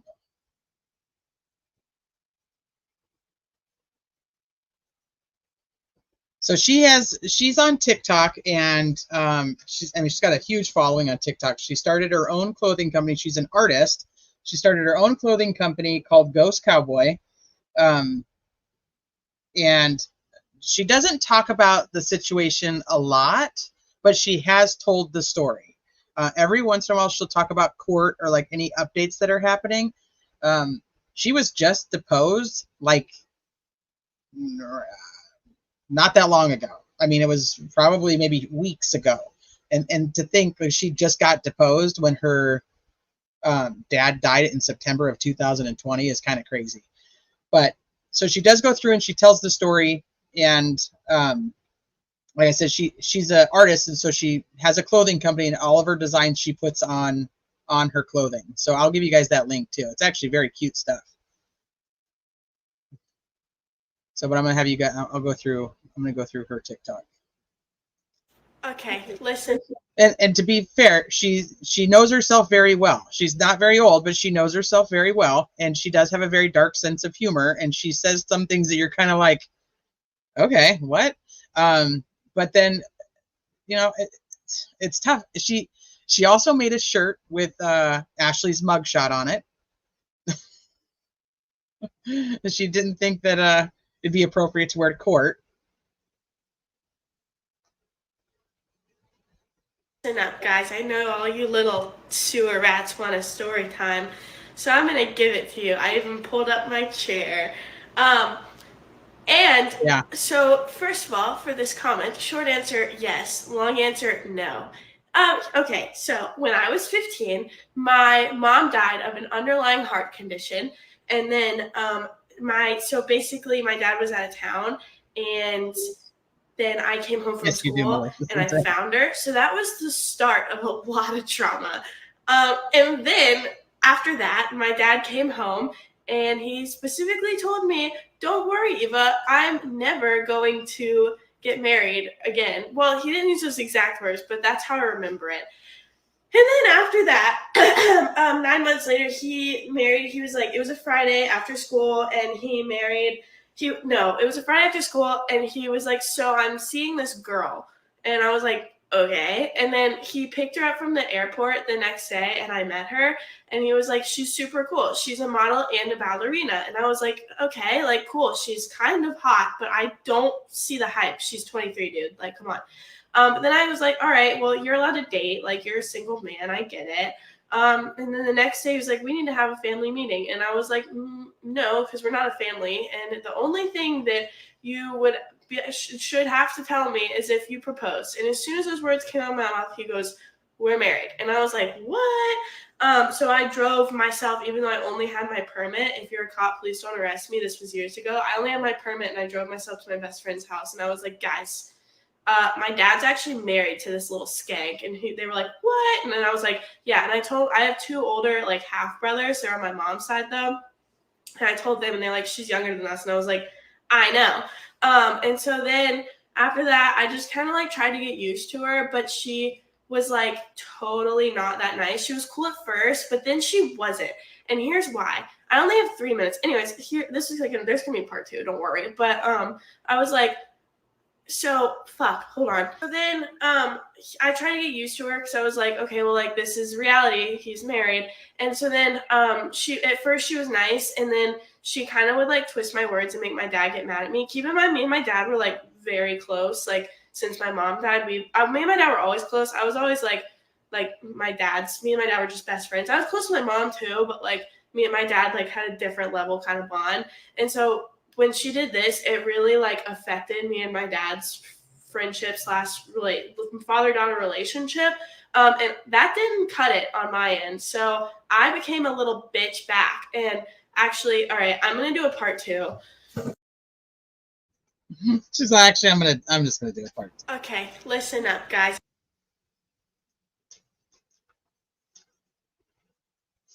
Okay, here's part 2. Okay, so here's part 2. Basically after that, I was being a brat, but like, I was an ideal child at this point. I was 16. I had worked out every single morning before school, 8 hours of school, then 2 hours of lacrosse practice. Like, I barely got into any trouble until like maybe when I was like 17 or 18. But like, come on, I had to try my first beer and whatnot. God, why did I wink like that? I didn't really get into trouble ever. I was a good kid. Anyway, so she was being a brat, acting like my mom. And I was like, you're not my mom at all. And my dad was like, no, dude, like, you need a mother figure. And I was like, no, I already have a mother figure. So like, I don't need this 23-year-old who's younger than my actual mother figure, who, keep in mind, it's my sister-in-law. My sister-in-law like really stepped up and helped me out to like fill in for where I needed a mother figure at these crucial developing ages when I was 16. Anyways, so then I'm just kind of rambling. I'm sorry. This is going to be like an 8-part story, even though I literally have a short story I really like her down below. But I figured this is more fun. I have my chair. It's like I get my kids a little story. So then after that, we took in one of my friends. She ended up living with me because she needed a place to stay. And that's like not my business. So that's what I'm going to keep it at.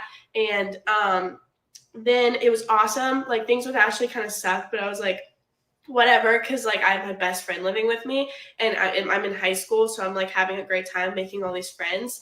And then shortly after she moved in, Ashley and my dad came upstairs one night, and they were like, hey, y'all are gonna have a little, so you said my friend, I'm not gonna use her real name, so I'm gonna pretend her name is Surfboard Eva.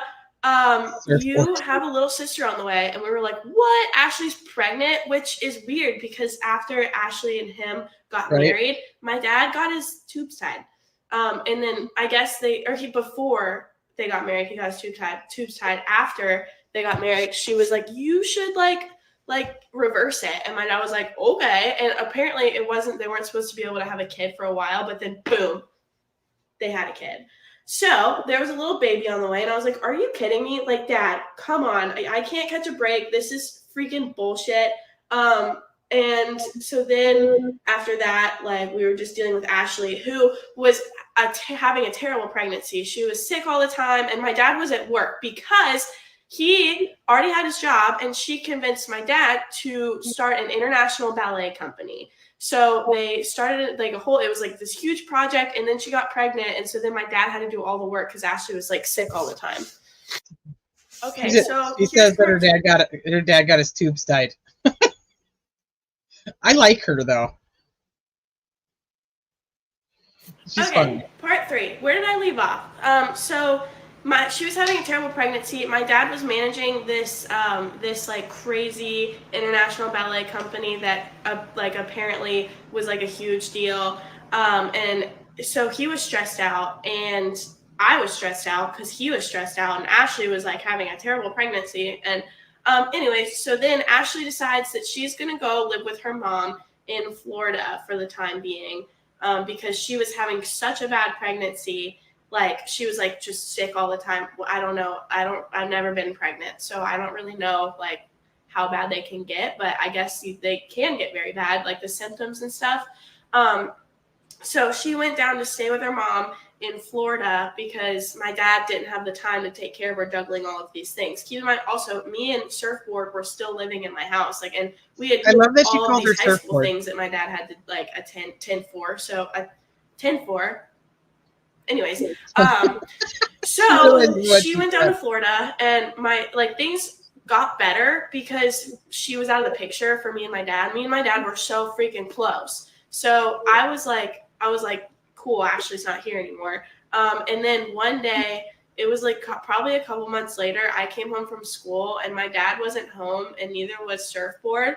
And Ashley's car was just like gone from the driveway, which was weird because Surfboard and I drove to school in her car that morning. And so my car was parked behind Ashley's car. Somehow her car was gone, even though she was parked in basically. And then I went inside and all of her stuff was gone too. And then there was a note on the bed, and I was like, fuck, all right, I'm gonna have to pick up all the pieces. I know exactly what happened. So my dad came home, he read the note, and I've never seen that man, other than the time that he cried at my mom's funeral. I could just see like the hurt in his eyes. He felt betrayed. He didn't say anything, but like I could tell he was upset. So she left him, and then I was like, I kind of for a while like things were weird, and then things got really good. Me and my dad were like super close at this point. Surfboard had moved out also at this point, I think, so it was just me and my dad. We were super close, but then Ashley started calling CPS on my dad. So I would get like my dad was out of town all the time because he traveled a lot. So I would get like, first of all, I was living home alone essentially in this huge house that like has lots of doors and windows, which isn't like, I was fine with that. I was very mature for my age, and I knew how to, my dad had been traveling for years anyways. And I also had like my half siblings and their wives in town. So CPS started showing up at my door every single day, which I was like, what the hell? And then cops started showing up too. So I was like, what the heck? I'm running out. Oh, okay. Sorry, I missed that one. Okay. Okay, let's go to, that was part 3. We'll go part 4. All right, so part 4. Then CPS and the police were showing up at my house like every single day. And so I would call my dad. Well, I remember one day specifically, the police were like crawling around my house, and I called my dad. I was freaking out. I was like, dude, something's going on. So he called the neighbor, and the neighbor came out, and I like snuck through the back door, got in my Jeep, and like when the neighborhood was really small, I went around the neighborhood just so I could like see the front, because I didn't like, what if there was an intruder in the house and like I didn't see it but somebody else saw? I don't know. I freaked out because I have anxiety. And so I went and I started talking to the cops, and they were like, do you have firearms in here? And I was like, I'm not talking to y'all until my dad gets here. Sorry. So then my dad got there and things were cleared up. But then for some reason I had to like move out of my house for a couple month period of time just because I had to live with my brother. I don't really know why. Also, a lot of this, like I did repress like a lot of this time period just because like it was pretty traumatic. I would think I was like 17 at this, 16 or 17. No, I was definitely 17 at this point, or maybe almost 18. I don't know. So then things were like fine. Me and my dad were still super close, but I moved out. And then the summer before senior year, I moved back in with my dad. I remember that.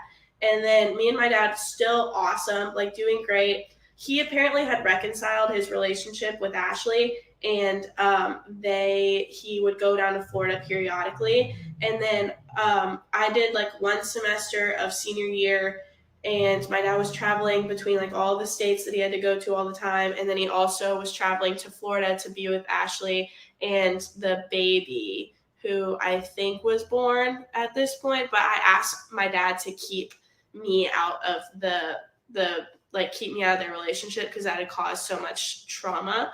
And he respected me because we were so close that he did not tell me anything. He'd occasionally show me pictures of the baby because he did eventually want me and the baby to have a relationship. And so I was fine with that, but I never really asked questions about him and Ashley. I just assumed they were fine. So then he decided to move to Florida full time because I was at this point 18 and I was about to start college here in Charleston. And so he was like, I'm just going to get you your own apartment.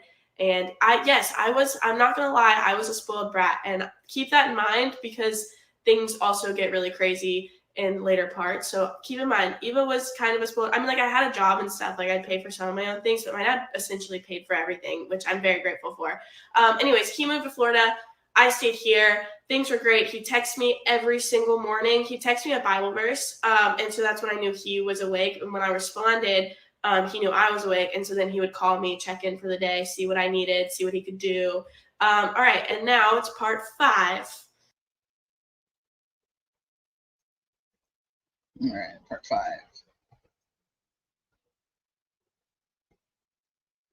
So he was in Florida, he was respecting me, and like he was texting me every morning. We had a great relationship. I'd see him occasionally. I started college, and then after my freshman year of college, COVID hit, and so I decided that I was not going to go back to school for the time being because I didn't want my dad to pay for tuition when I knew I was just going to cheat on everything since everything was going to be online. So he was like, no, that's cool. And so then I was working full time. And one day he didn't text me a good morning / Bible verse. Sorry, quick intermission. My friend Ava just got here. That's not surfboard, by the way. Then he hadn't sent me Bible verse that morning or a good morning. So I freaked out a little bit because when my mom died, she didn't answer her phone either. And then I found her.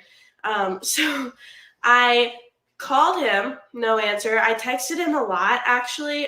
Here, I'll just show you. So like, this is what I texted my dad that morning because he didn't answer. So immediate gut feeling, I knew something was wrong because that was so not normal. Even though AT&T, like I have AT&T and the cell towers were kind of down that day for some reason. Like they had been like not doing well the past few weeks. So sometimes my phone would like shut off completely. And anyway, so then I went to my sister-in-law's house because it was really close to the job that I was going to start that day.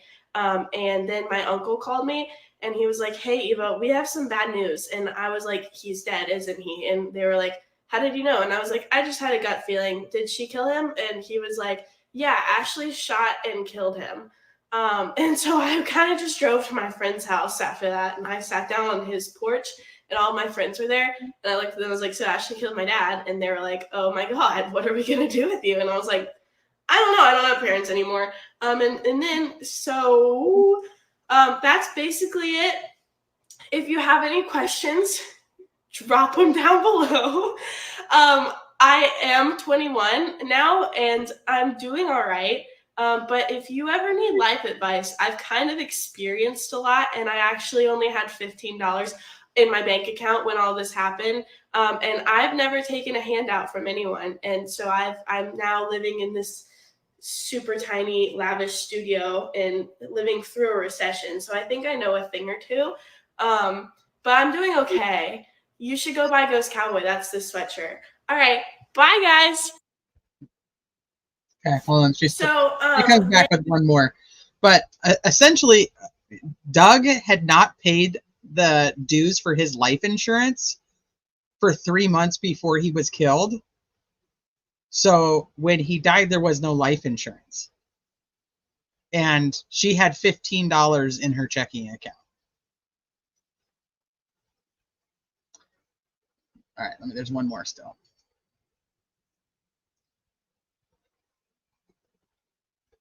Okay, so like I forgot to mention that so she shot and killed him. She said that it was out of self-defense because he was attacking her, but then Forensics and the detectives discovered that there was no DNA, like his DNA wasn't anywhere to be found on her, and her DNA wasn't anywhere to be found on him. So they're like, he didn't attack you. And then she pled the fifth, I think. But then her mom now has full custody of the kid. She went to jail for 17 days, but then got out on house arrest. And the trial has not started yet. The pre-trial was supposed to be like last January, and then like January of 2021. And then, why does my phone keep doing this? January of 2021, and then that didn't happen, and it keeps getting pushed, and they haven't even like started the depositions or anything. Like I haven't even been deposed, which is kind of fucked up if you're asking me, because like I kind of just want the trial to be over, because I want either her to go to jail. No, I want her to go to jail. And now there's like a bunch of documentaries coming out about it, and maybe you'll see my life story on Netflix one day. Let's hope, because I actually think that it would make like a great version of, y'all know the movie King of Staten Island? I think that it could be like that with a really good soundtrack, because I love Kanye, but better because it's like funnier. Not even funnier, even though I did write a stand-up set. I'm just rambling at this point, so there's that. But it would be like King of Staten Island, but like I should find that one. Let me see if I can find that. Okay, that's it. Oh, I just got off my bartending shift I don't want at that. Texas Roadhouse. No, that's not what I'm trying to get. So let's Let me catch see if I budget. can. I want to see if I can find that one. I Then, should have so grabbed he it. was in Florida. He was respecting me, and like. Let me see. She's such a cutie pie too, and she's just so cute. I mean, like I actually watched a lot of her TikToks.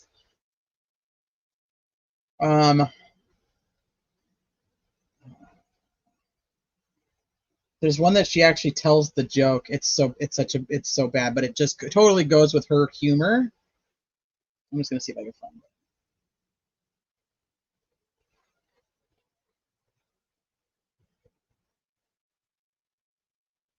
Yeah, I think it might be right here. Here, the stand-up. Here it is. I'll give you one joke from the stand-up set, because I've done it before and everybody really seemed to like it.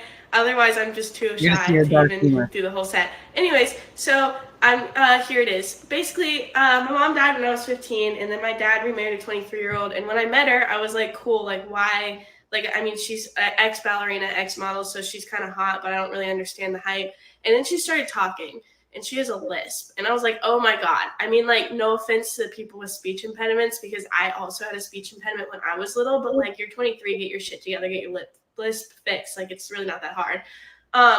So she has a lisp, and things are, going the way they're going. 5 years down the road, she ends up murdering my dad, and there's an active murder trial.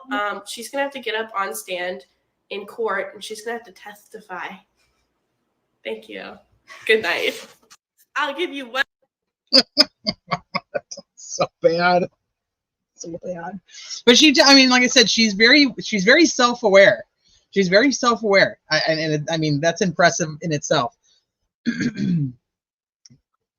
So, and somebody was asking about the life insurance. That's my understanding, is that he didn't pay for the 3 months prior, and that was it. And he didn't, so no life insurance. So, and I'll show you guys. So her brand, which is the sweatshirt she's wearing, is called Ghost Cowboy. You can just go to Ghost Cowboy, and these are some of her items. And so she designs all the art that's on here. She's designed all the art. This one's cute. Like Go Fish. It's very. I mean, she's in South Carolina, so it's very fitting. That's so messed up. I know. Hey, Dean.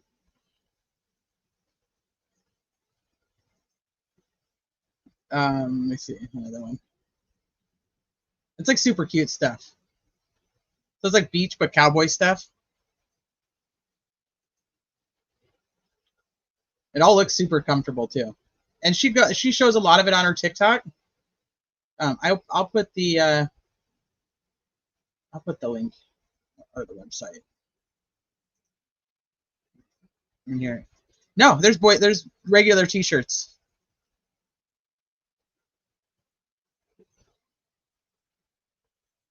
I think that she ended up getting that. Like I said, she does a couple other videos talking about it. She does one when she has to go to the hearing, the 2-day hearing. She goes to both days of it, and she does do a couple videos on that. I don't know if that link might not even work. I think I got an extra thingy in it.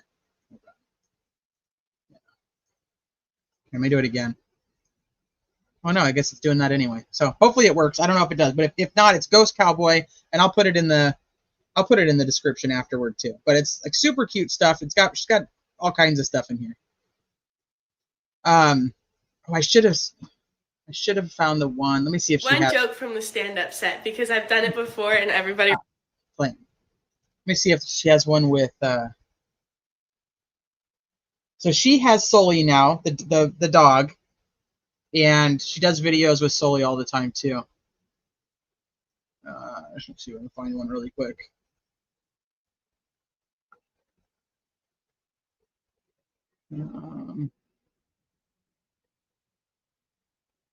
Actually, like off the top of my head, I know she has one that is him getting in the car. I don't remember where it is now. But Sully's in a lot of her videos, so she talks about like her, being her dad's dog, and so yeah, definitely check out her stuff. I mean, she literally is like a little entrepreneur and created this all by herself. So I absolutely support her. I know people are gonna be like, oh my gosh, she does have dark humor, but I don't know. At 15 and then what, 19? I think she's 22 now. I had to go through so much trauma. So she is also having a book written about her life, and people were giving her a lot of shit about it. Like, you're like 20 years old. What are you doing? Like, you haven't even lived enough to be able to write anything about your life. And I'm like, she's literally she's a survivor. She's lost both of her parents and still is doing her best to enjoy her life and make something of herself and give back to the world. Like, I'm like, let her write a fucking book if she wants to. That's where I'm at with it. Okay, so now here we go with let me go make this bigger again for you guys. So the purple people, yeah, Sully's a golden doodle. This is Ashley's mom and Ashley's daughter, Doug's daughter. She is 6 years old and is out with the protesters talking about keeping her mommy free. Mind you, this happened almost 4 years ago. She was 2 years old at the time, and she's 6 now. And they have her out there with the purple people. I don't know if this is the right news clip, but we're going to hold on. Because there's one, and I hope I grabbed the right one, that they actually interview the... I'm here to speak up for justice for a criminalized survivor of violence. Ashley Benefield defended her life in her own home. Her estranged husband assaulted her, refused to leave, and held her captive. And she exercised the same right that every American has to defend their life when their life is in imminent danger. And as a result of that, she was criminally prosecuted. We have a right to defend our lives. And when law enforcement creates fake probable cause affidavits, and when they collude with the state's attorney's office to prosecute a victim, then nobody in our community receives any justice. When people are killed, then people put flowers and candles on their lawn, and everybody says, how sad. But when they're actually able to defend themselves, then everything is turned around by the justice system and they become criminalized. This has happened to many women. Ashley is not alone in this. I hope for justice for Ashley. I hope that the jury will clearly see the truth. I hope that the jury will understand that every American has the right to defend their lives. And I believe that the evidence will speak for itself and the right thing will happen.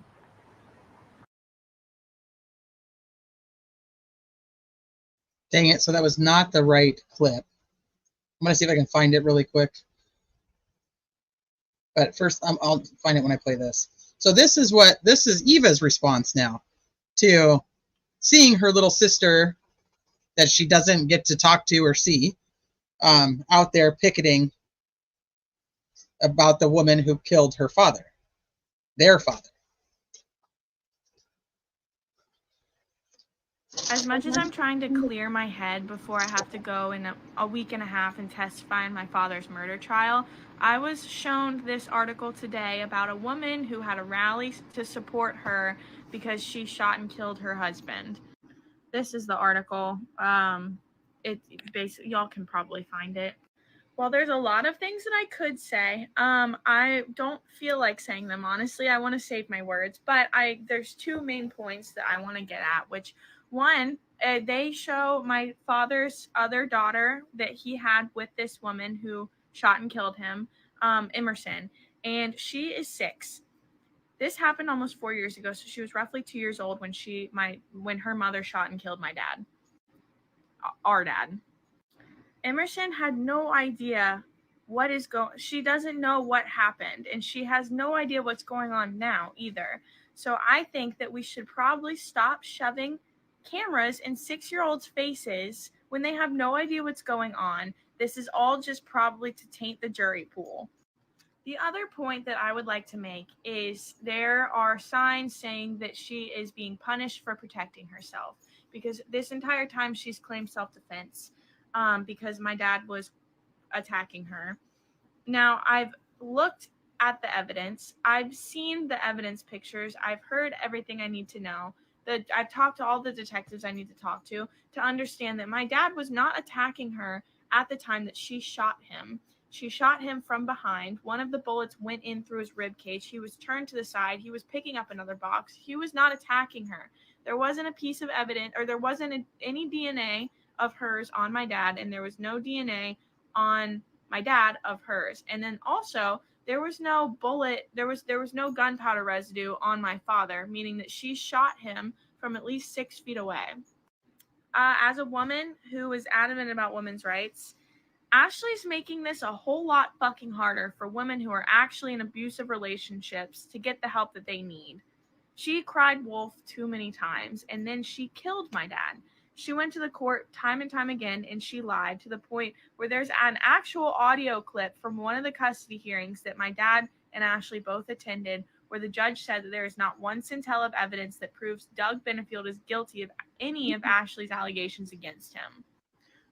That's all I'm going to say on that right now. I don't have a lot of energy. Like this all is it's becoming a lot. It's very surreal. But yeah, that's just kind of where I wanted to touch on, because The water loving dog. that video made me really fucking angry. And the fact that I really do think that it's all just to taint the jury pool and whatever, make her look like she's a victim in all of this, when in reality, my dad was the victim of emotional abuse, really. So I can't find the darn clip. I thought I had grabbed it, but that's not the right one. But essentially, so one of the news reporters is out there, and they actually interview them, and she's like, "I just want my mommy to be free," and of course she does. Of course she wants her mommy to be free, but she's sick. She doesn't understand what mommy did. Number one, number two, the legal system behind whether what her mom did or didn't do being the right thing. I just think it's I don't know. I do not agree at all. You guys know how I feel about putting the kids in the middle of stuff like that.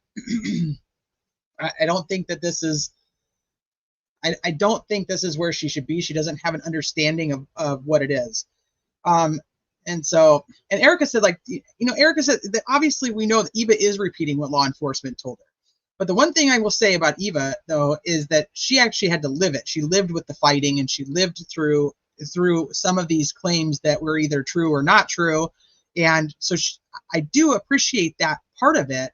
But this little girl was 2 when it happened. And it's not like a stranger. It's her mom killed her dad. I don't know. I don't like that. I don't like that. I don't like her being out there. I feel like there's a lot of controllingness that happens along with that. And the kids are kids. Like I said this even with the O'Keefe situation. We have to be the parents, and we have to make the choices that don't put our kids into those situations. So I want to talk to you guys before we go to the last thing. There's another thing I wanted to show you guys. Here it is. So the cops interviewed Ashley's ex-husband, the one that she was married to for a very short time when they were younger. He was in the Marine Corps, and ironically, he was also in some pilot programs, just like Doug had been. So they get a hold of him, and here's the report on it. It says, I made contact with Keaton, his name, and I don't think that's his phone number anymore, so I'm not going to worry too much about it. This is older. Hopefully that's not his phone number. If it is, don't fucking call it. So Keaton was asked about his relationship with Ashley, to which he advised that he had not spoken with her for about 4 years or so.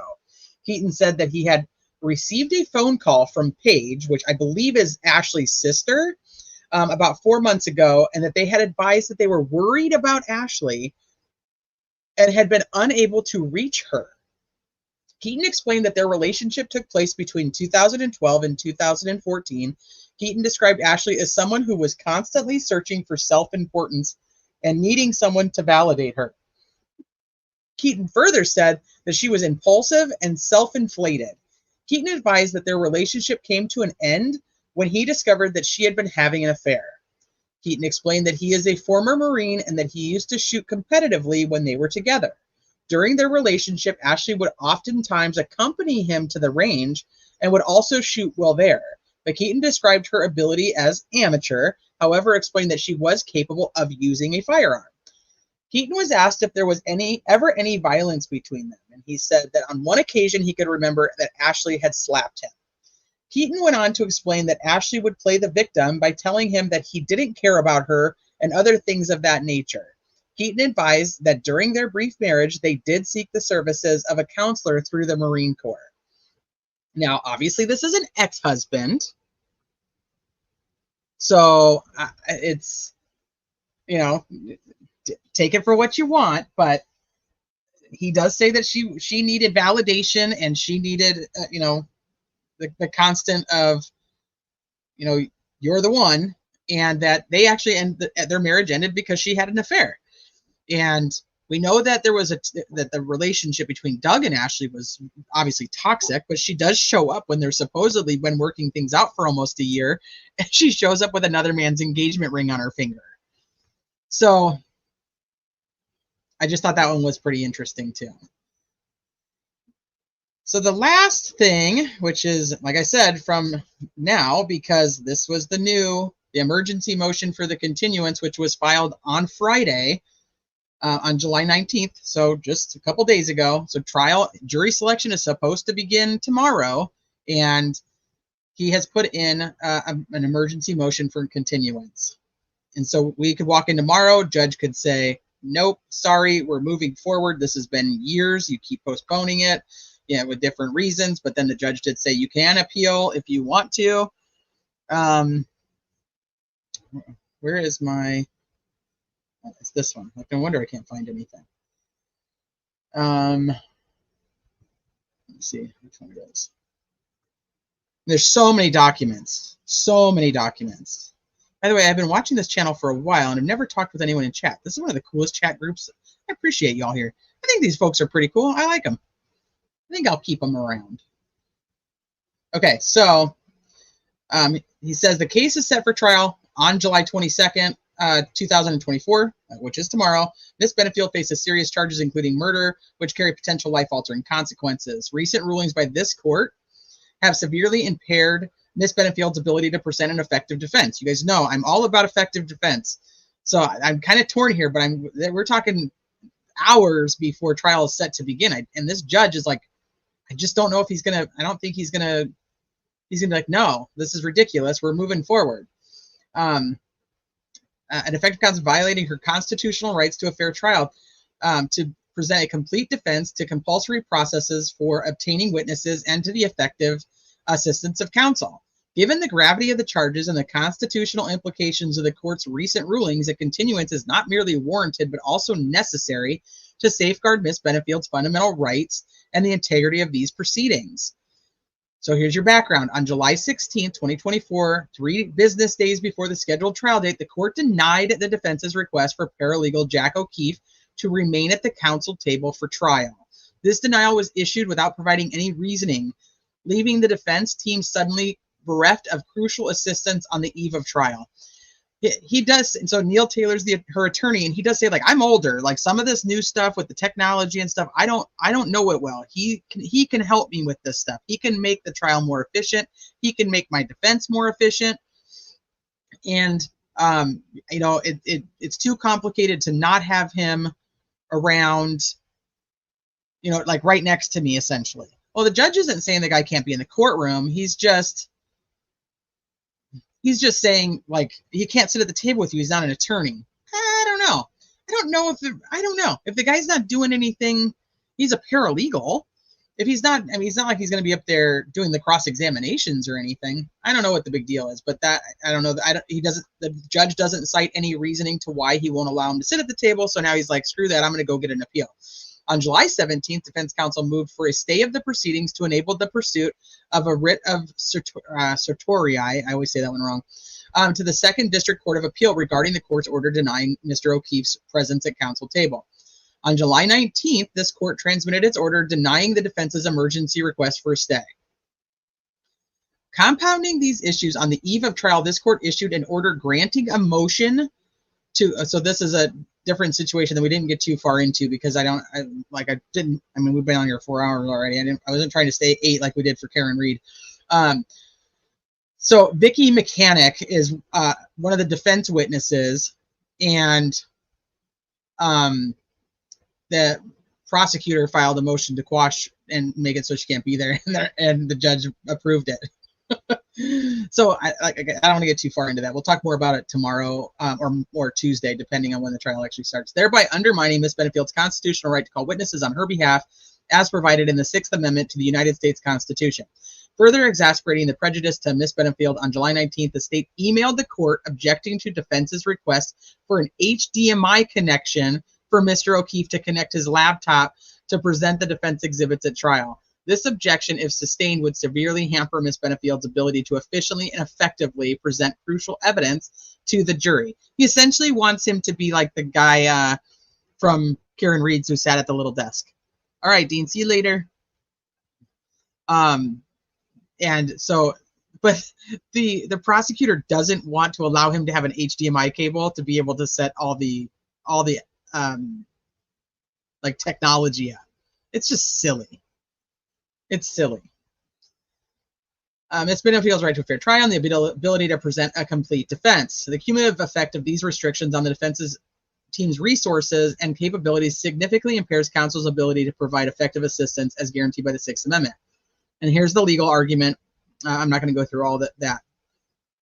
The sudden loss of Mr. O'Keefe's assistance and the exclusion of Vicky Mechanic's testimony mere days before trial will substantially prejudice the defendant's ability to present an effective defense. This prejudice is not harmless and strikes at the heart of Ms. Benefield's constitutional rights. So that's where I'm at. So tomorrow, this is going to have to get addressed, and they're supposed to select a jury tomorrow.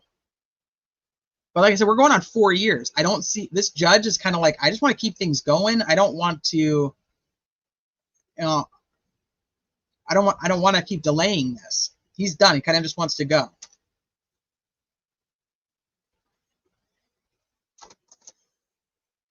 Let me see what you guys are saying. I'm not saying it's impossible that he abused her. He very well may have, but she sounds abusive in certain ways too. I think we're talking about an incredibly toxic relationship. 100%. I don't even have any ifs, ands, or buts about it. Now, I think the bigger thing is did she try to stay with him because she actually feared for her daughter's safety around him, which is interesting when we don't have anything right now to say that Eva was ever scared of him, besides Ashley. Ashley was found not credible by any judges that she was filing multiple complaints with. The sheriff's department got to the point where they actually asked for a psychological evaluation on her because of how many things that she was complaining about, and nothing ever seemed founded. Now, was he really that good at abuse? Like her mom says? Her mom says he really knew how to play the game because he was a master manipulator. And his family says he went to church all the time. They talked about God. His daughter says that, you know, he was extremely into religion. He said her Bible verses every morning. Now, does that mean that somebody can't do something bad? Nope, sure doesn't. We all know that. So I don't know. I can see the biggest thing is if she's afraid of him, why does she have him coming over to, and I think that's going to be a huge point, is the messages between them the weekend that this happened. If she's asking him and inviting him, which is what the prosecution essentially says, if she's asking him and inviting him to come over to help continue to pack the truck, and then if you go into the house, the house is essentially empty. There's one box left, and thank you. There's one box left, but yet there's 3 loaded guns in different areas of the house. Why do you have 3 loaded guns when you have a 2-year-old toddler? They're all within reach in an empty house. And why do you invite him over and then your mom leaves with your daughter?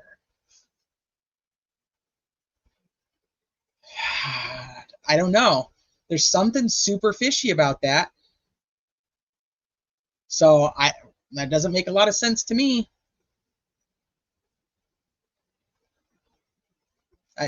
There's a lot of premeditation in a lot of that. So I told you guys I'm super curious about how this turns out. I do want to show you guys one more thing. Let me just, because you guys are gonna you guys will probably laugh at me. Let me see if I can find it.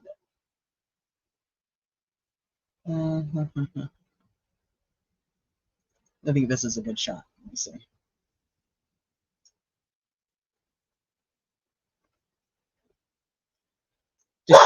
Oh, dog starts barking. Does she remind you of anybody? I'm not going to tell you who I think until you guys tell me who you think, and then I'll tell you. So I'm going to give you a minute because you know StreamYard takes forever to catch up. So let me see what you guys are saying. Wait. There's good and bad in us all. You choose which is stronger within yourself. Agreed. See, you just said you weren't level-headed, and look at you saying all kinds of level-headed stuff. Was she collecting child support while they weren't together? I don't know anything about the financial side of that. I know that he was still providing for her, but I don't know if it was like in the form of child support. Did she know the life insurance had been canceled? Ooh, that's a good question too. No idea.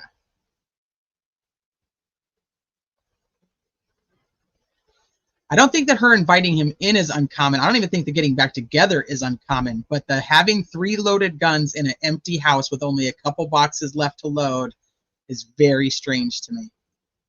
And the fact that she's saying he was coming at her, and I can't wait for to listen to the actual testimony of the Emmy. He was on the stand for a hot minute, but to see, is it possible that there's another angle that he was shot at? Because I don't see it. Let me see. She looks like the doll from the Megan movie. Okay, I don't know. I've never seen that. So darn it. She reminds me of an actress and I can't think of the name. Amber Heard. Nope, she doesn't remind me of Amber Heard. You guys are going to think it's crazy. Her hair looks fake. Okay, so I'm going to tell you who she reminds me of. Hold on. I'm going to let a couple more of you guys guess.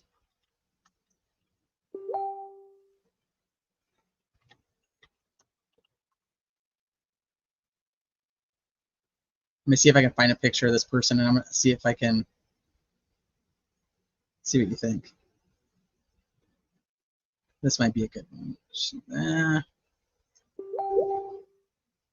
Why is it going off? Let me get rid of that.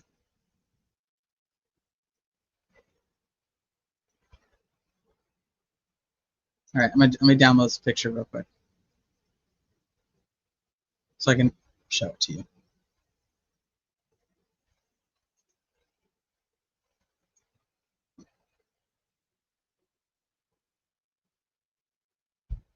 All right, let me go back here. Megan movie is where the doll goes evil and tries to kill everyone. Oh, kind of like Chucky. I think you will say Natalie Portman, but I don't think so. Check message, T. Okay. Well, that's why I'm beeping? Okay, hold on. Amanda Bynes before she got so jacked up.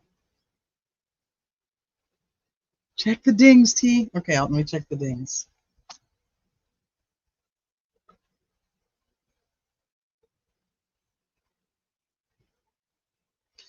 Oh, I do remember that. She sent me Megan. No, that's not who it is. Here, hold on. You guys see, so I'm totally off because you guys think something else. That's who she reminds me of. Does anybody know who that is?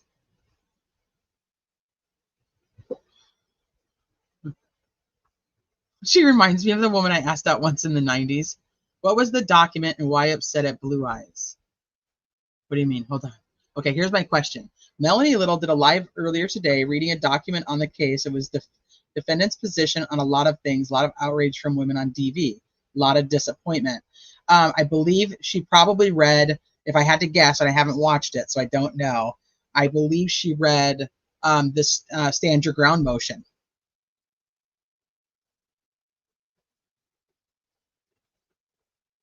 Yeah, that's who she reminds me of. She reminds me of Patsy. Oh shoot, where'd it go? Nope, I don't want that. Let me see. Let's see if I can make it. There you go. Yes, she does. Look at it's got the nose and then the little tiny mouth. That's John Bonet's mom. Patsy Ramsey. Yeah, you can see it. That's who she. I'm like, wait a minute. Here's. I'll tell you my final conspiracy thought. If they didn't actually have John Bonet's, if they didn't actually find John Bonet's remains, I would think like somebody should do a DNA test on her and see if she's John Bonet. Like that's how much I think she looks like that family. I see it. Okay, with all sees it a little. Hey, Angel's like, yeah, John Bonet's mom. So that's my final conspiracy thought for you guys. Oh, jeez. All right, so we'll see what tomorrow brings. We do have the hearing in the Karen Reed case, so I'm going to go live and cover the hearing. I'll set that up. It's at 2 p.m. Eastern, so I'll probably go live at like 1:30 Eastern, 1:30 Eastern, hang out with you guys for a little bit, and then we'll see what happens with the Karen Reed case tomorrow. We'll find out we'll get an update on the Black Swan Ashley Benefield trial and see if they're going to go forward or if he's going to grant this emergency motion for continuance. So, yeah, Patsy wasn't so 90s. Ooh, you're off tomorrow, sweet. All right, you guys. Well, we did 4 hours. We cut it in half from the Karen Reed intro, so I think we did good. But I mean, I purposely trimmed out a lot of documents and a lot of hearing stuff. There's tons of pretrial hearing information. There's a 48 hours episode. I think there's also a Dateline, but I know for sure there's a 48 hours episode. So I mean, there's a lot of info out there. Like I said, I did my best to try to trim it and to give you guys just the biggest points, without being too biased myself, because I don't know. There's something off with the whole thing. Something off with the whole thing, and I don't know. Maybe he was a fucking psychopath, and she figured it out, and she was like, I'm gonna get rid of it, or maybe she's a fucking psychopath. I hate it because I do firmly believe that you have to give people the benefit of the doubt. You cannot just, otherwise this is why women wouldn't come forward. But then the problem is too that there are women who are absolutely manipulative liars, and I don't know what category she falls into. So I'm super curious. That's why I've been following it, and I'm glad to be able to share it with you guys finally. And we'll see what happens tomorrow, whether we're going to have a jury or if we're going to have a continuance. But either way, this will be here for when we do get a trial someday. So as always, I know that you guys have 1,000 other places that you can spend your time. And yet, for some odd reason, you guys still choose to spend your time here with me. And I can't thank you guys enough. I appreciate you guys so much. Anybody watching on replay, I appreciate you guys too. We'll see you guys tomorrow. Go enjoy the rest of your Sunday. It's probably late for most of you, but I will see you guys mañana.